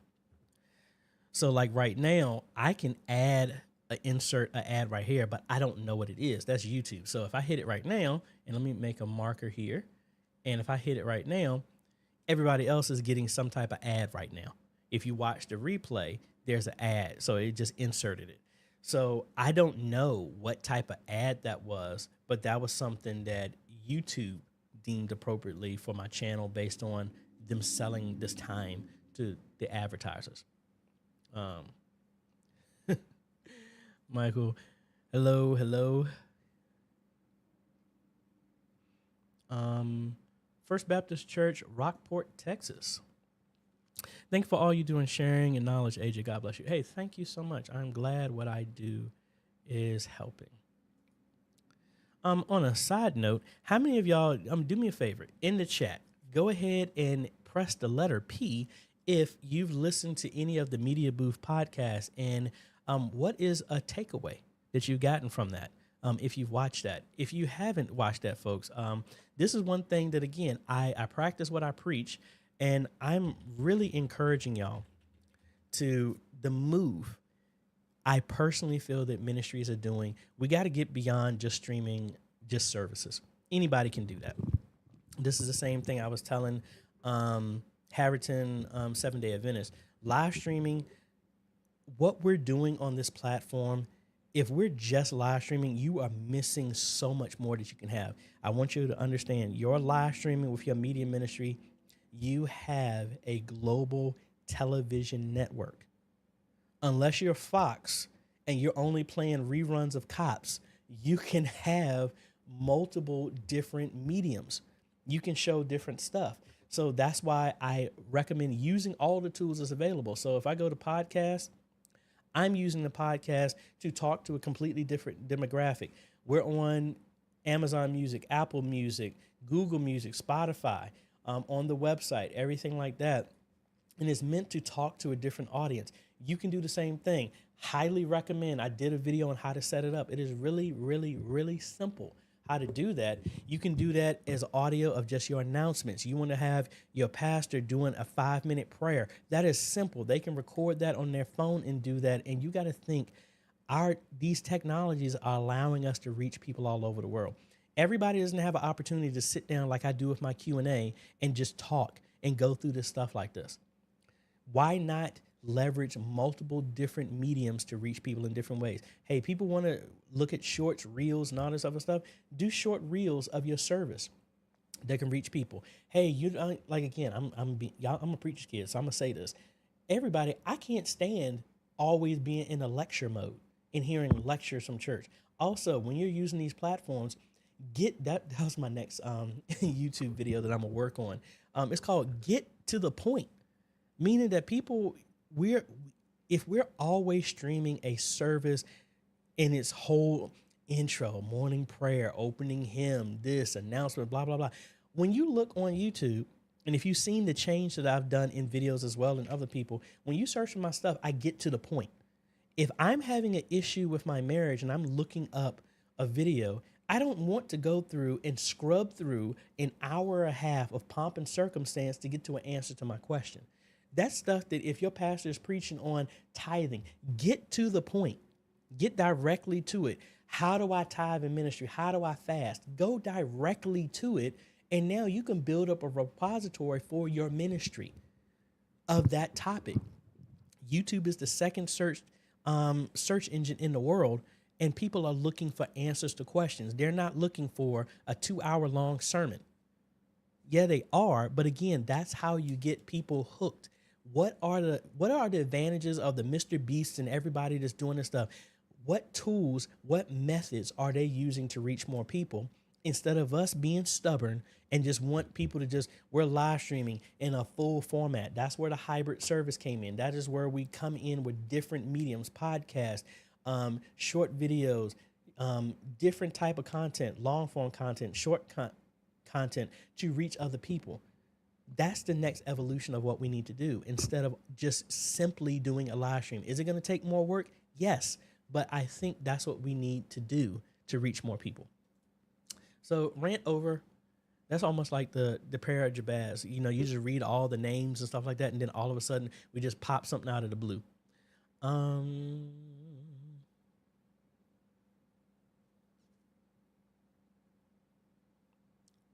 Let's see. Streets of Destiny. Yep, that it is. So 7 p.m. Eastern, it's going to be the Sunday. All the information is on the Facebook group. If you have not joined in on one of these roundtables, folks, you don't know what you are missing. It's encouragement. You're hearing other people, and it's not the nonsense that we have to deal with people that always think they know what needs to go on. And that's why I talk about the podcast. I'm talking about my current situations and just real talk. So that way you're encouraged that it's like, just like was said on here with the Zoom issue with audio, you're not the only one experiencing it. That's what a collaboration of other people in media ministries that have the same mindset and the same goal, that helps encourage you to know, hey, how are you dealing with this? And we work together. That's what it's all about. Back to Blanco. But can you program schedule ads and monetize live streams? No, you can't set them that way. It is so annoying when you are listening to someone and suddenly an ad interrupts the speaker. Yeah, that's the stinky part about monetizing the live stream. Is it possible to monetize it after the fact? Like me, I don't know. Looking at the analytics, more people watch my stuff live than they do replays back. So that's why personally I keep my lives on. At this point, I put monetization on my stuff because, hey, this is what helps pay the bills, so that's why I keep it on. And unless it's something short or specific, I turn it off. Like my member support, I don't have it on that, so they can get directly to it. Back to Philip Pohl. Hey, AJ, regarding the ad on Mixer, if I want to add on some crowd mics or a DI box, which won't be coming through the hall speaker, that should be okay, right? Because our current mixer, it has 8 XLRs. Yes, that would work fine. Hey, AJ, what would you suggest to run PC overall usage? If you're using OBS, me personally, it shouldn't be more than 20. 30 at the max. Because if you are over 50, your system is underpowered. Point blank, period. Like, again, I'm looking at the system right now that I've been streaming this entire time. It is at 0.6 CPU usage because it's offloading everything to the GPU. First off, a GPU helps. That's why that Intel Arc, adding that to your system, if it supports it, leverages a whole lot of stuff. Any type of GPU. Like I think my old church, Antioch, was still using, Gates of Faith, the system I built them, they still have a GTX 750. And it is crushing 1080p 60 without any issue. So you don't need something super powerful. It's just the GPU that can do games, especially any modern one. It will destroy encoding video that's needed for live stream. Makes it really, really easy. Ethan, thank you for that support. So yeah, with the personas, just use the USB drivers and have it as an audio interface directly from the board. Don't need to add another interface in between to do that. X32, can I copy a channel? What do you mean? You mean having channels 1 and 2 be the exact same thing, or copy its gain and fader settings? What do you mean by copy? Trevor, oh boy, $19.99 direct from Media Shout. Oh heck no, that is beyond overpriced.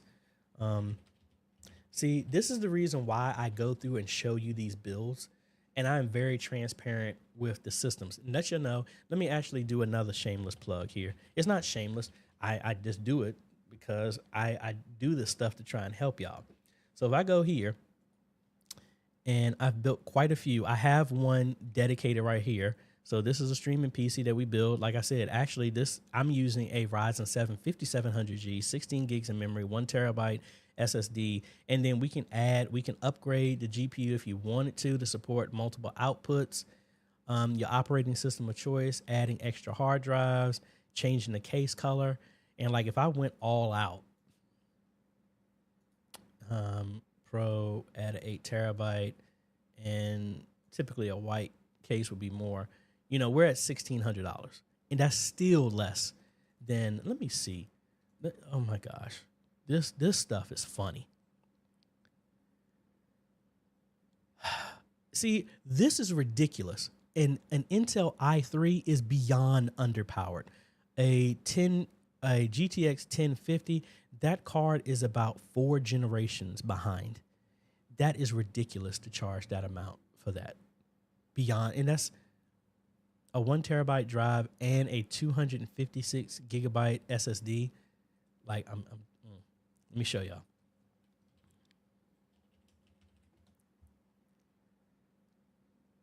That's $15. That's how much a 256 gig is. We put on 1 terabyte, $15. A 1 terabyte. Oh, they don't have an option. Yeah, 1 terabyte, and that's a 2-pack.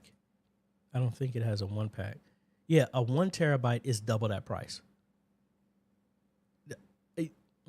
4 times the memory for double the price. That is highway robbery. That's even worse.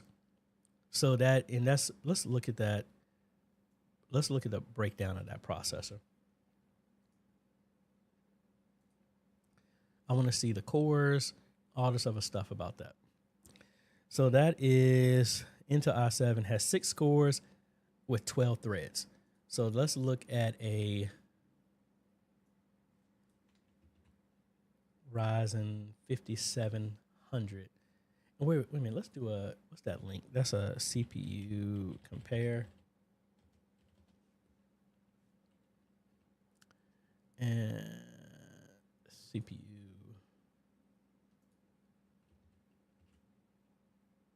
That, and what was that other processor? Let's just compare these, and you'll see the reason why.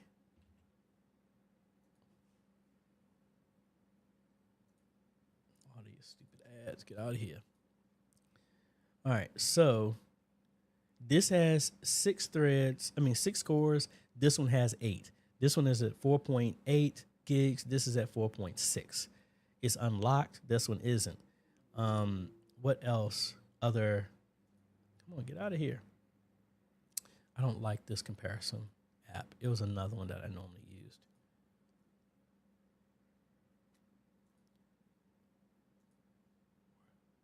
Where is it? The one I used to use.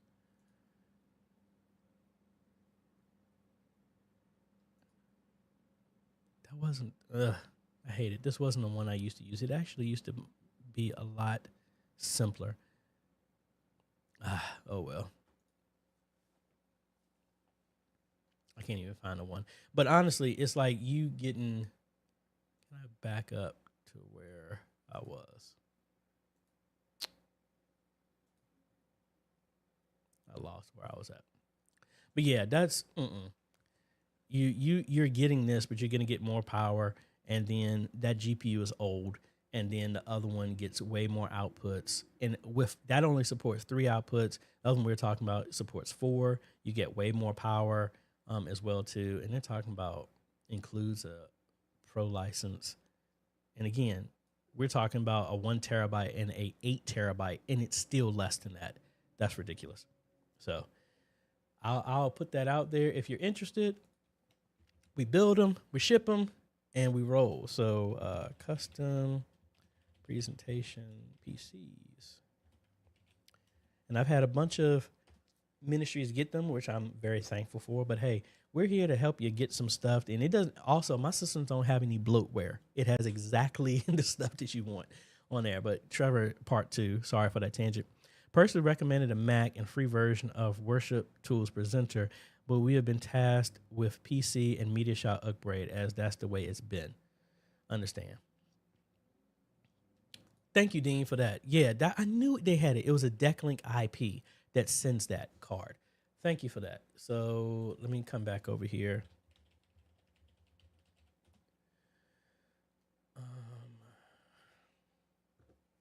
I need to get something to eat. My tummy hurts. There it is. Decklink IP. Thank you so much. I thought I saw them do that. So it will send it over IP, but I don't know.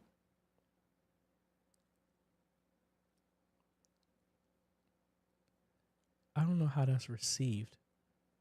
I might want to play around with that and see how that works. But that's your card. But I think, Philip Paul, I think you're using a PC. So yeah, that would be an option. But I don't recall what type protocol, how that is sent, what is going out, and how that's being read. Yeah, I want to play around with one of those and see what it is. But then again, Dean, thank you for that. And his follow-up. Decklink IP captures IP using an audience. Okay, thank you for that.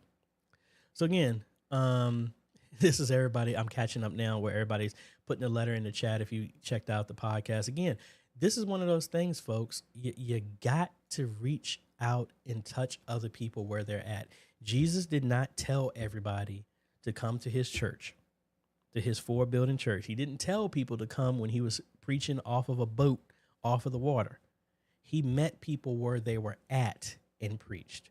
First, he met their physical needs, then they preached. That's what we need to do. Hey, if people are in podcasts, put your stuff, throw the net out in that direction to catch people instead of expecting the fish to jump into your net that's in your pocket or in your building.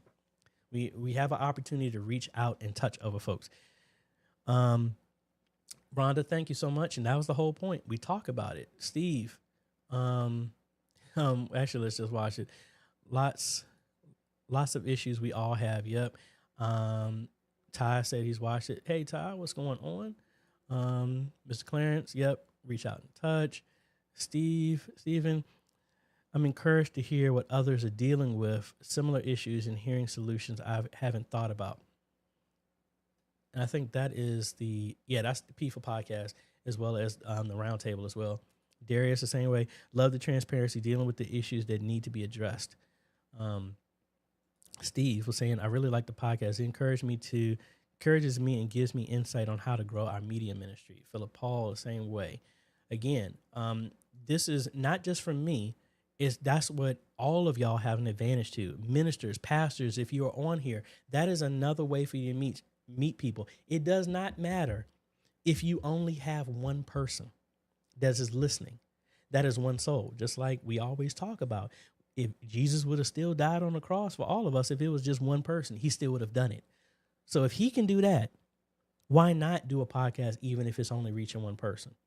You don't know how that one person might be impacted to reach millions of people because of the change that your message helped touch them.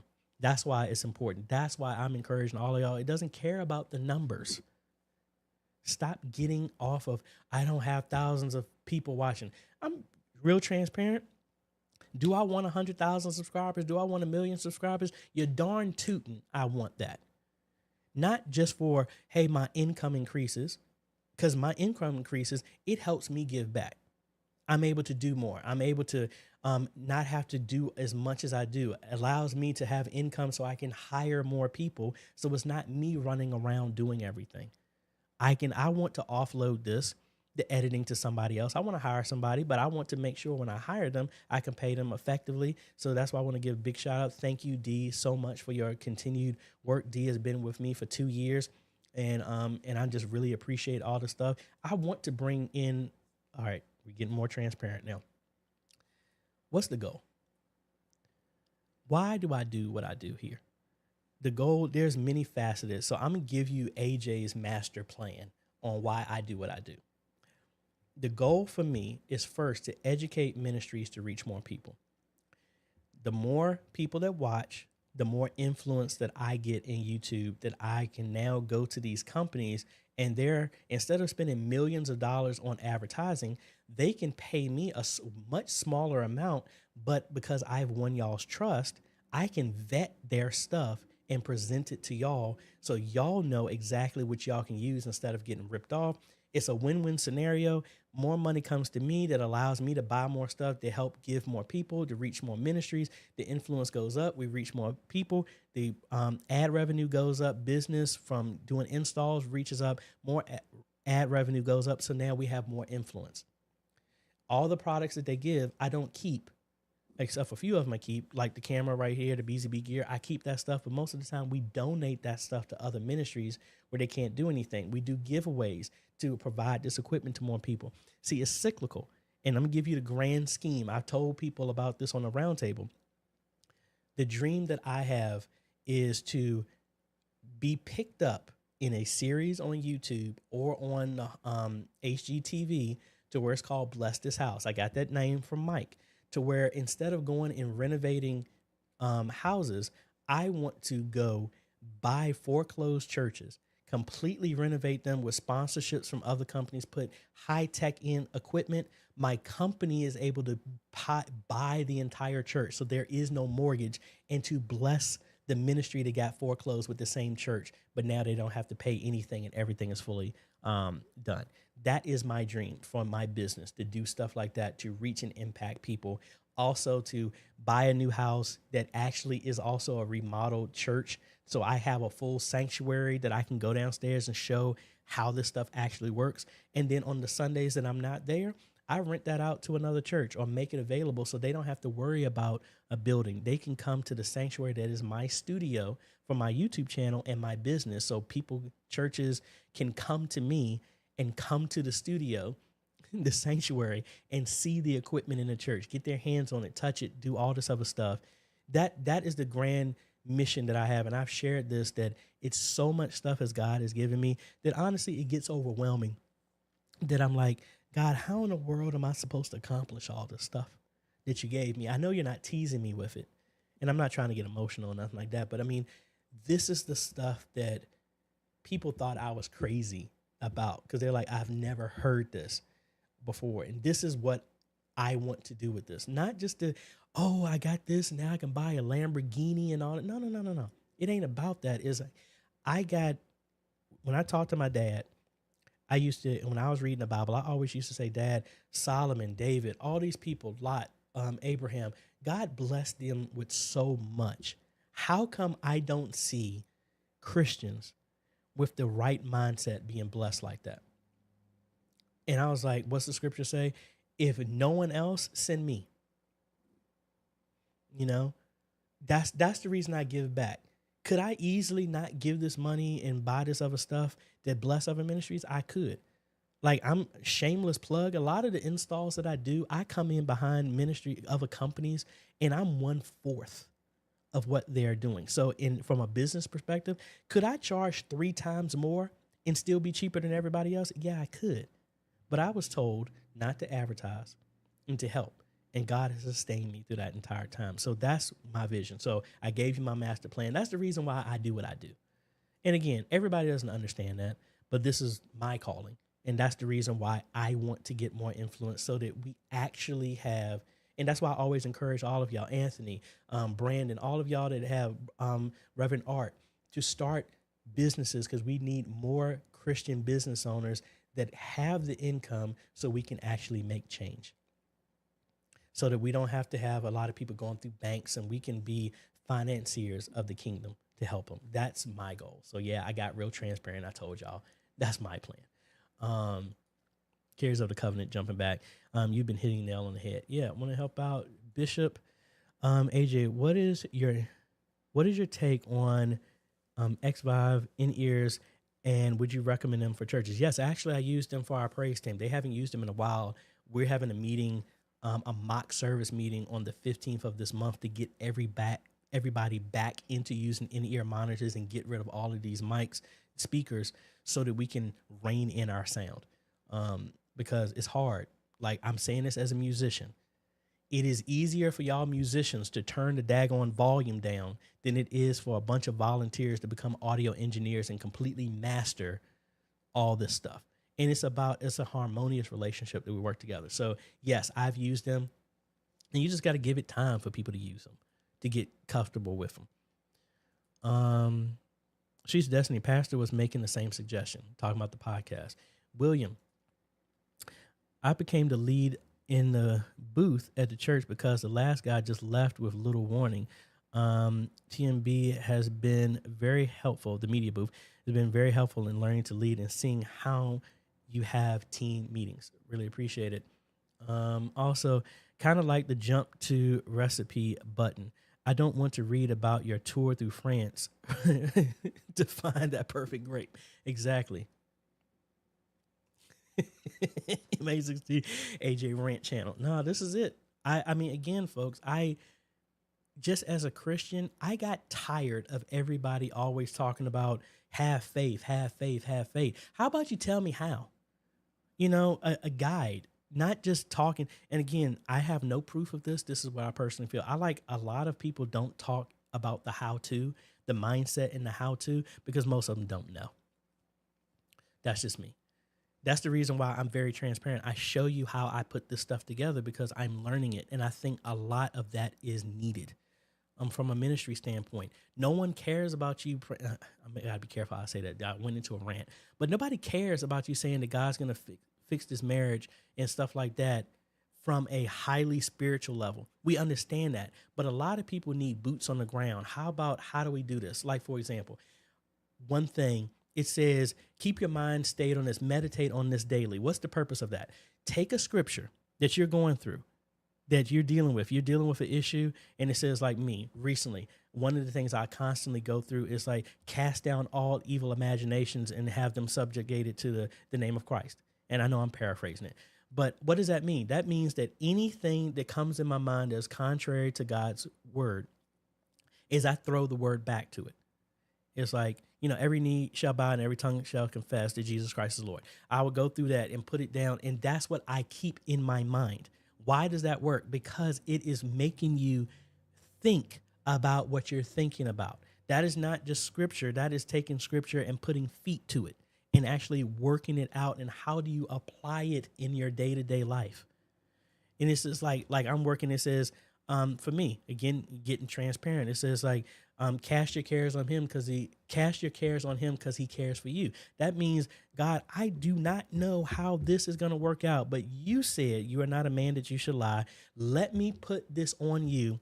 And my effort is now to not think about this and to just remember the promises. When the thought comes up of worry, concern, I have to remind myself of this. That's why I'm staying on that. That's how you do, at least for me. That's how I apply the scripture to day-to-day stuff. Just like if you notice, that's how I do my channel. I talk about this and I show you how to actually implement that. Quick hack for y'all's ministries. That's what the short videos should be. Okay, you're talking about we should tithe. How do I tithe? Not just the 10% that you want to get it. No, why? Hey, I want to tithe, but I can't pay my power bill at the same time. Real talk. How do you do that? Hey, let's be real. I got to be careful how this goes. You're saying that I need to save myself before I get married. How do I deal with these urges?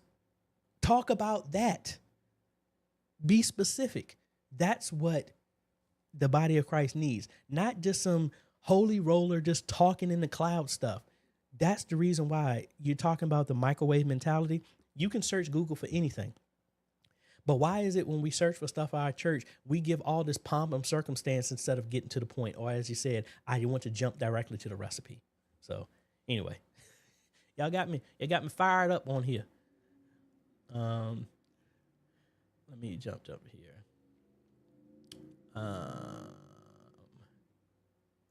Anthony was saying, yeah, the round tables are the best. You are welcome.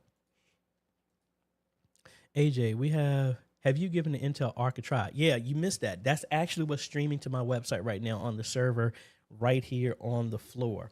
It is, and I'm way too tight. That is what's streaming here in the system. I can't get out the way.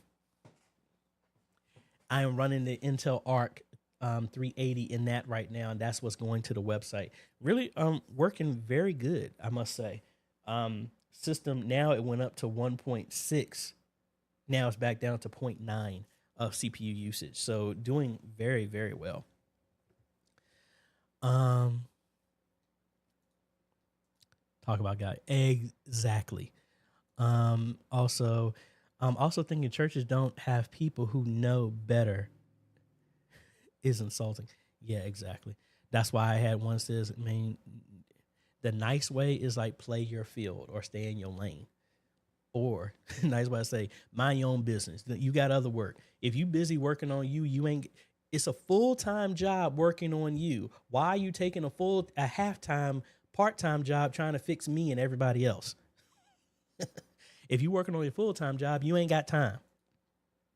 Streets of Destiny on the X32 want to move channels from row 1 to row 2, keeping the settings. Yes, you can copy that. But what you'll probably want to do is set it to user settings, and then you can actually just physically move it. But yes, you can copy the settings and move them over. So if we come over here, so if you come over to this stuff, you can just copy it right here. and you can paste it in another channel. So if I copy that here and I'll use this other channel I'm not using, come over to here, and then I paste it, and there you go. We just copied the settings over. So yeah, very, very straightforward for you. Back to Bishop Michael. AJ, question number 2. Do you recommend a DSLR camera for church live streaming? If so, what specific camera? No, I do not recommend it for live streaming. DSLRs, yes, they are good. I have not seen one that can record for a long period of time that does not have overheating issues sooner or later. And you need one that has a constant power supply and that's running off of batteries. I personally do not like DSLRs. I use mine when I'm doing short form stuff, like when I'm in a hotel, I use my EV10, my Sony one. When I'm going around, I use it for that. But personally, no, I personally do not. MA16 will say, real talk, don't use your user benchmark is fundamentally used. Hey, you are welcome. Hey, like I said, Trevor, if you need some help, hit me up. I ship. I actually had a church reach out to me from Australia.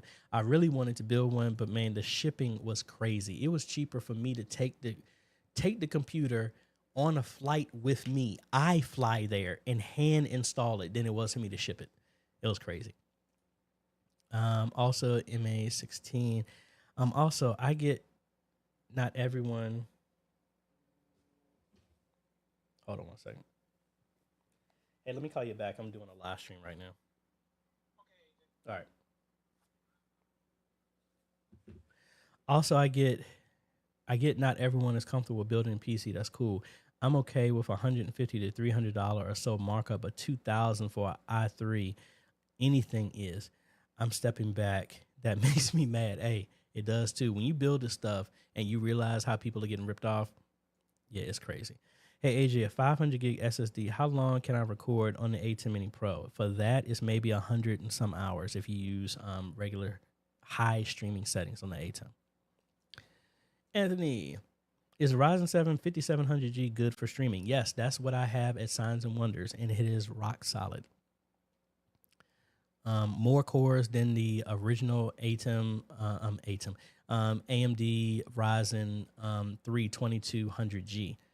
That has been rock solid. I mean, but that's what Good Shepherd is still using to live stream. But the Ryzen 7, that gives you video editing and a whole lot more. Really, really good. Dean, AJ, can you use OBS vMix, etc. to capture? Not sure how the network capture works. Maybe like how we can see the ATEM on the network. They have a way to see the card. Yeah, not sure. Philip Paul, regarding my question earlier, currently I am live streaming from the A10 Mini Pro, which cut down my laptop usage from 80 to 90 to 30 to 40. That's still high. Running now while recording on a laptop. Yeah, that's still high. If you're just recording off the laptop, that is really high.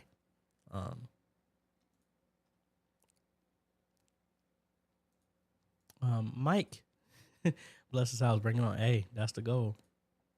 Back to Philip Paul.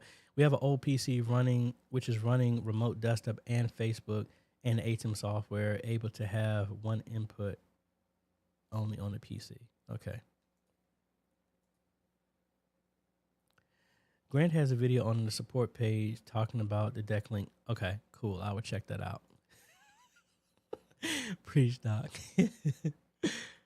I just installed the X5 for ministry based on your recommendation. Thanks. You're welcome. Trevor, does the CPU video output continue to work when GPU outputs are added? Yes, it does.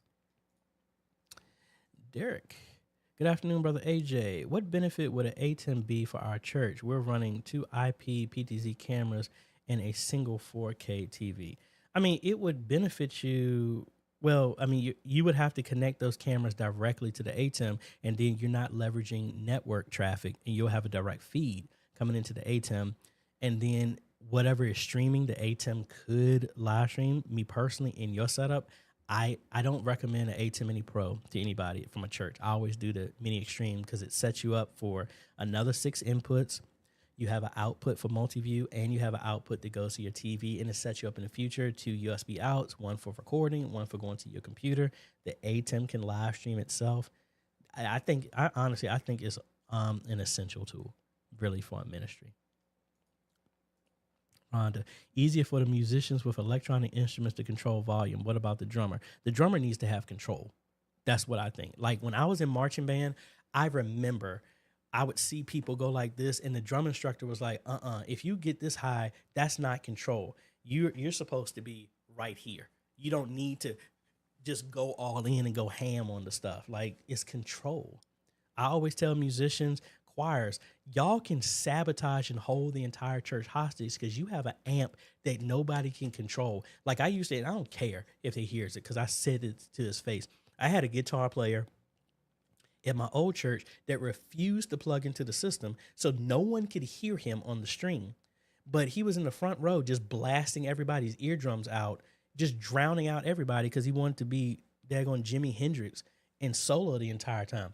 That's not a part of ministry. That's like you want attention. And it's like no one can hear you in the recording. No one can hear nothing. So all that extra work of soloing and blasting and stuff like that, the only people that heard it were the people who were distracted inside the church. What's the point? That seems like you want your hour of fame, then you want to be a part of the band. I used to always tell people when I played, I do not work with a group of musicians. I work with a band. If you want to be a solo musician, go somewhere else. Because if you want to be the spotlight and everybody just hears you and you don't blend, it's called intonation and tonation. You want to blend in. I played trombone. Trombones mixed with everybody else, the baritones, the tubas, the saxophones, the mellophones, the clarinets, the flutes, the piccolos, the saxophones. It blended together to make a harmonious sound instead of that mellophone player that's very sharp that just sticks out left field. It's called harmony. And it works together. And you start musicians that are blowing out everybody and you can't hear. Like if you have somebody that's backing the pastor, like, dude, like you can back him up, but you shouldn't be louder than him talking. People are hearing the pastor, not you. Man, y'all got me up here ranting on people. Philip Paul, another idea for the pastor to have an in-ear or stage monitor. What are your thoughts? I guess I've never thought of giving a pastor an in-ear monitor. I see purposes for it. In my setups, I've never done it. Like at Signs and Wonders, there are 2 stage monitors for pastor right there that he uses to hear him. And it all depends. So either one could be fine. I mean, like I would see an in-ear monitor if I had a separate channel and I want to communicate to him directly in the ear so he can get messages and stuff like that. I have the musicians set up that way so I can say a talk back just to them. So I can say, hey, pastor, I want you to cut the next song. So they're the only ones that can hear that. But I guess that's possible that you could do that with the pastor as well, too. MA16, Trevor, generally, yes, older motherboards would sometimes disable the CPU's video outputs when, that's true. It also depends. Like with the AMD one, if it picks up the onboard GPU and a dedicated one, sometimes you can use them sequentially. It all depends. And then like in this system, I have a I have a Radeon 6500 XT and I have the Intel Arc, and I have a choice of either one. But if I had just the other one, like at my church, let me actually see if I can log in and see that one. No, I took that GPU out. Let me see. I'm going to remote in and see if both show.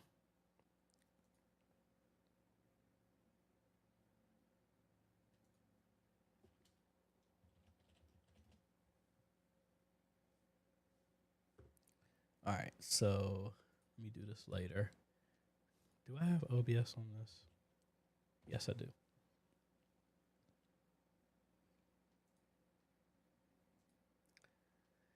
So I'll do this later.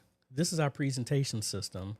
And what GPU is in this? I think I have an AMD one. So this might not show. Yeah, because I have an AMD GPU but I also have a 5700G in this one. Yeah, 5700G, but I also have a RX 570. So typically I could use both of these at the same time.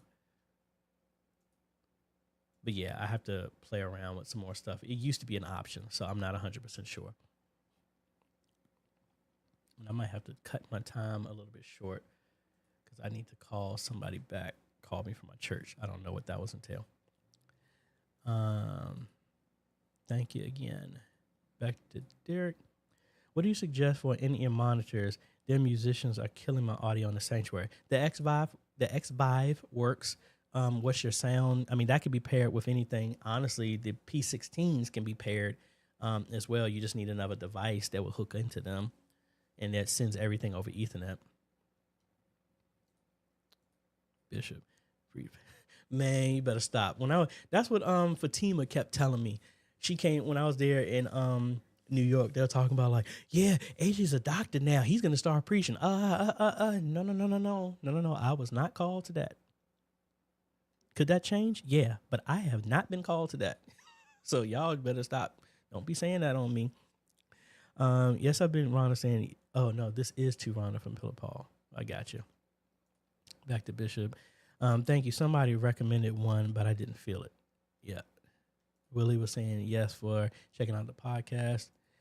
Adam, what is going on? Bakura. Hey, AJ, please recommend a way to have access to all the Bible verses in OBS. If you're using First Fruits, I mean, I would say just buy it. I mean, honestly, it's $5. I think it's still that. So it is a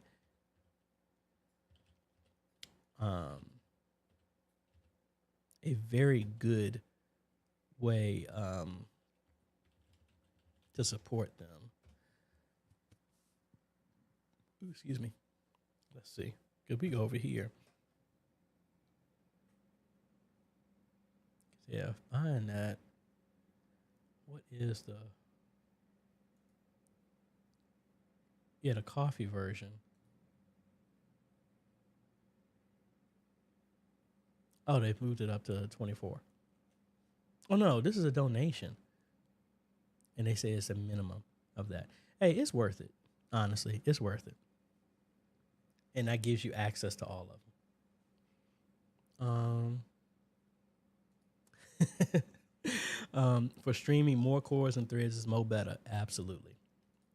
Back to Bishop. There's a couple over here. Do I need to or have to update our X32? If so, how do we update it? I don't know. The version of the X32 is at 4.09. That is the latest version. All you have to do is have a thumb drive formatted in X32 format, and then just put the file on there, and that is it. So I have a thumb drive right here. And I should be able to use this one. So if I come over here, where's my thumb drive?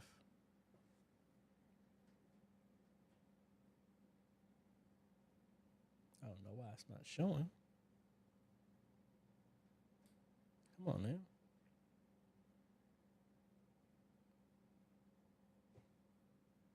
What in the world? Let me try another drive.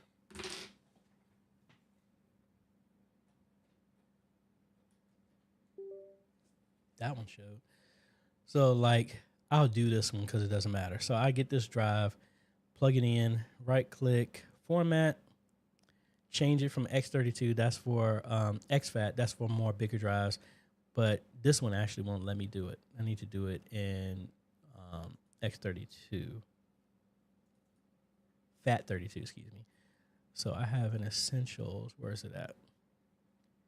I have a tool here that lets me format.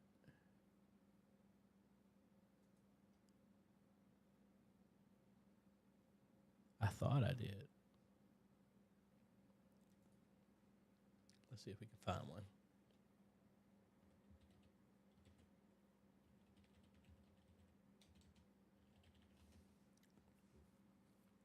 This actually was the one that I used. I thought I had it on my computer.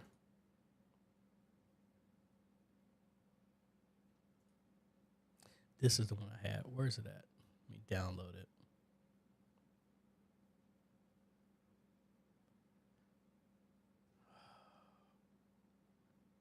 Where? Where's the link to it?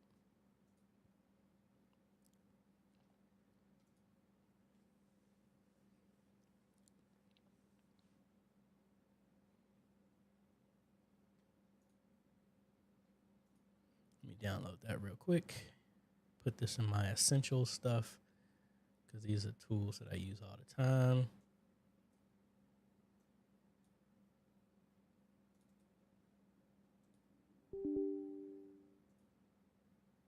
So I have here, I picked the drive. It is in the X32 format. I'm not going to give it a name. Quick format.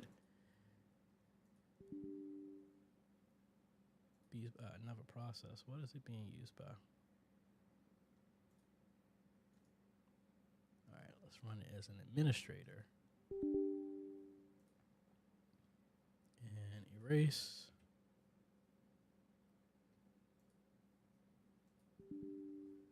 I don't know what's using it. Anyway, let's just pretend it actually was done. I don't know why it's doing that on me. But I'm just going to pretend it is X32 and not this.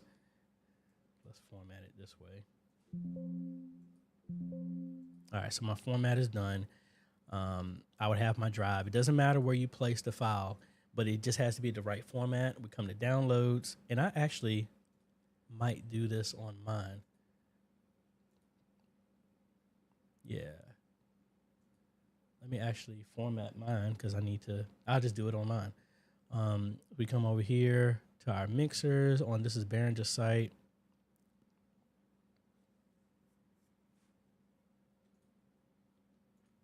I have my X32 rack, but it's the same thing. Come on. X32 rack.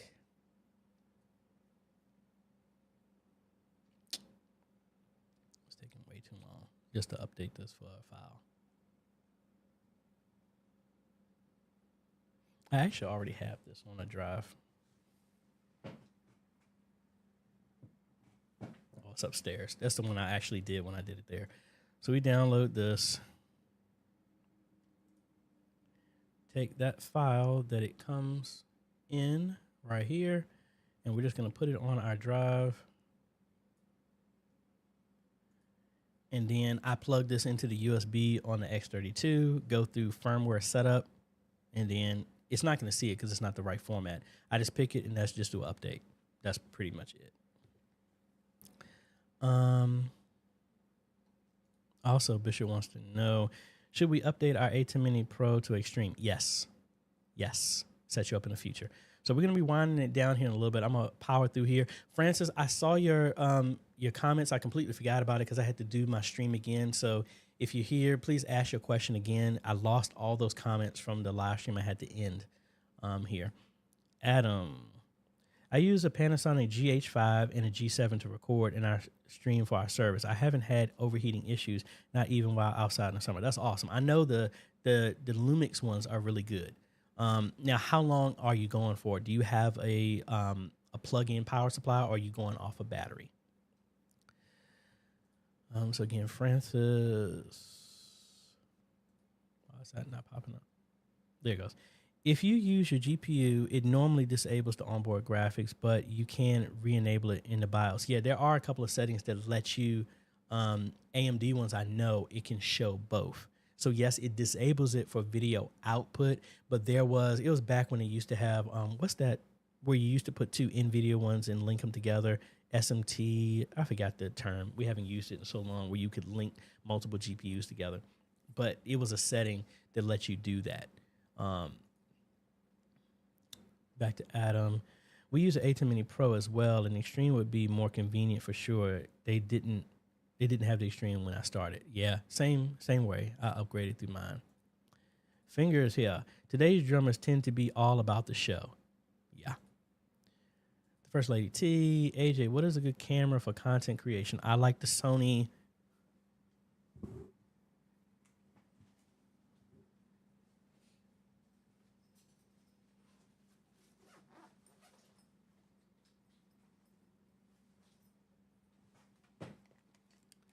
This is the one that I use. I don't use it that much when I'm out and about just because it shrinks the amount of baggage that I need to have. So this is the Sony EV10 that I use. Really good. I can change out the lens if I really wanted to. I have no need to do that. But this is what most of my videos I use. I've been jumping to the phone, especially when I'm doing an install, because this is just something else to carry around with me. When I have somebody that's dedicated doing my video stuff, this is something, or a DSLR on a gimbal. I have a gimbal right there. I haven't used it that much because you think this carrying around is a bit, to have the gimbal with this while I'm doing the install is not ideal. But this is what I use for most of my content creation.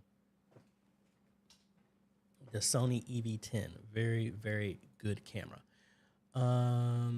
Derek, thanks, brother. You have been very helpful to my church's audio and video ministry. Thank you so much. I'm glad I've been of help. How do I split my live screen in two for the live video and scriptures in OBS? Well, if you're doing it all in OBS, you can take one scene and overlay it. That's one way. But I need to know, how are you bringing everything into OBS first? And I can be more specific. Philip Pohl, how can I check do the PC or laptop has a virus? Honestly, I would download Malwarebytes. That is my favorite to do some stuff like that.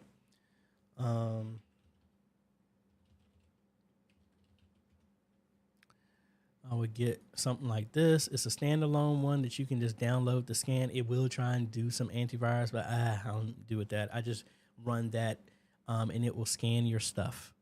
You can, most of the tricks that get past some of these viruses, that they look for specific names. One of the easiest things you could do is just change the file name to something else, and it doesn't scan for that. But that's what I use when I have any. Thankfully, the computers that I've done, that I manage, I fix that stuff. So like my mom's used to have a whole bunch of stuff. My sister used to have a bunch of stuff because the kids, grandkids will go to stuff and get the computer infected. The other thing I do is I set up a Windows, and I do this at church too. I set up my account on the church to be an administrator. That's where everything is installed.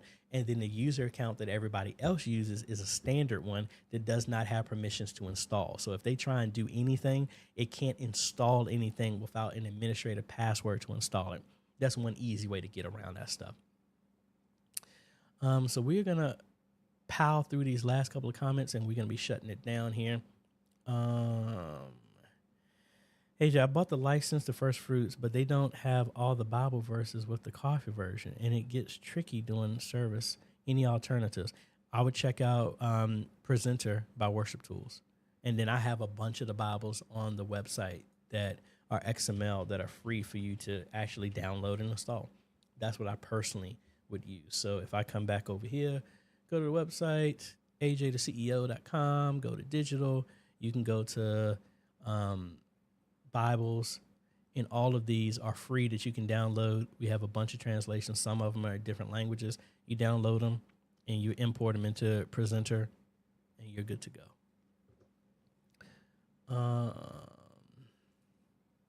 Hey, AJ, for my information, what is the minimum specs for a presentation PC, Intel or Ryzen? I don't do Intel.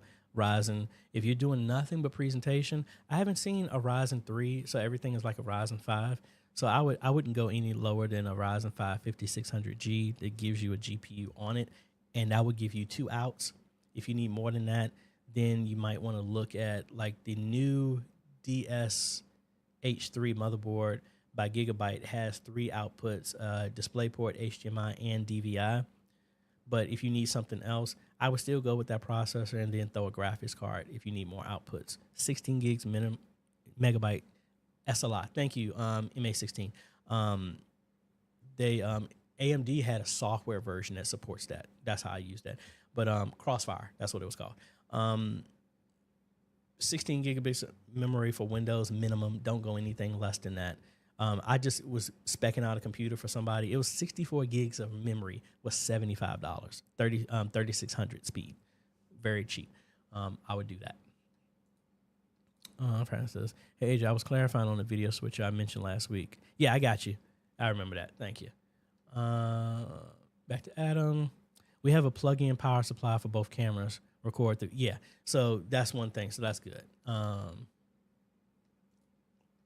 to Bishop Michael. Should a podcast be video and audio or one or the other? I'm strongly considering doing one. Honestly, it doesn't matter. I do all of mine in video, and that's what I upload everywhere else. But because some platforms don't support video, it's just audio. It makes it easier just to do video and then let the platform strip it to just audio. Last two comments here. Anthony. AJ, I recently downloaded DaVinci Resolve 18 in my laptop, and it said I needed to change my GPU. Is there a different way for me to use it? Unfortunately, no. What GPU that you have? It must not be a CUDA Core supported one or OpenGL, one of those. You need one that supports that. Steve, thanks, Dr. AJ, and everyone else on here. I pray that God continues to richly bless you and your ministry. Well, with that being said, hey, thank y'all so much, folks. Give a big shout out to my supporters here on Patreon and on YouTube. Hey, and you too can become a Patreon supporter by going to patreon.com/AJaytheCEO. You can get started for as little as $1 a month, or you can become a YouTube member by hitting the join button down below.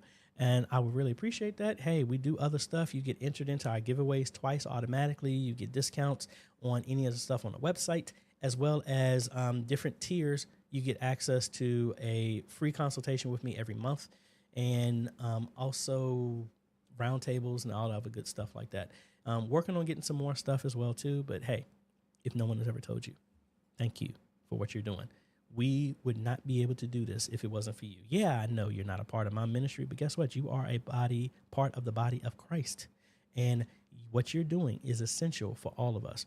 You do something at your ministry that helps you reach one more person. Guess what? Collectively, we all win. That's what it's all about. And I know sometimes this is a thankless job, but that's why I want to tell you, thank you for spending your own money, spending your own time, doing all the stuff to study when no one is noticing what you're doing to make your stream a lot better, because that's what helps us reach more people. So thank you so much.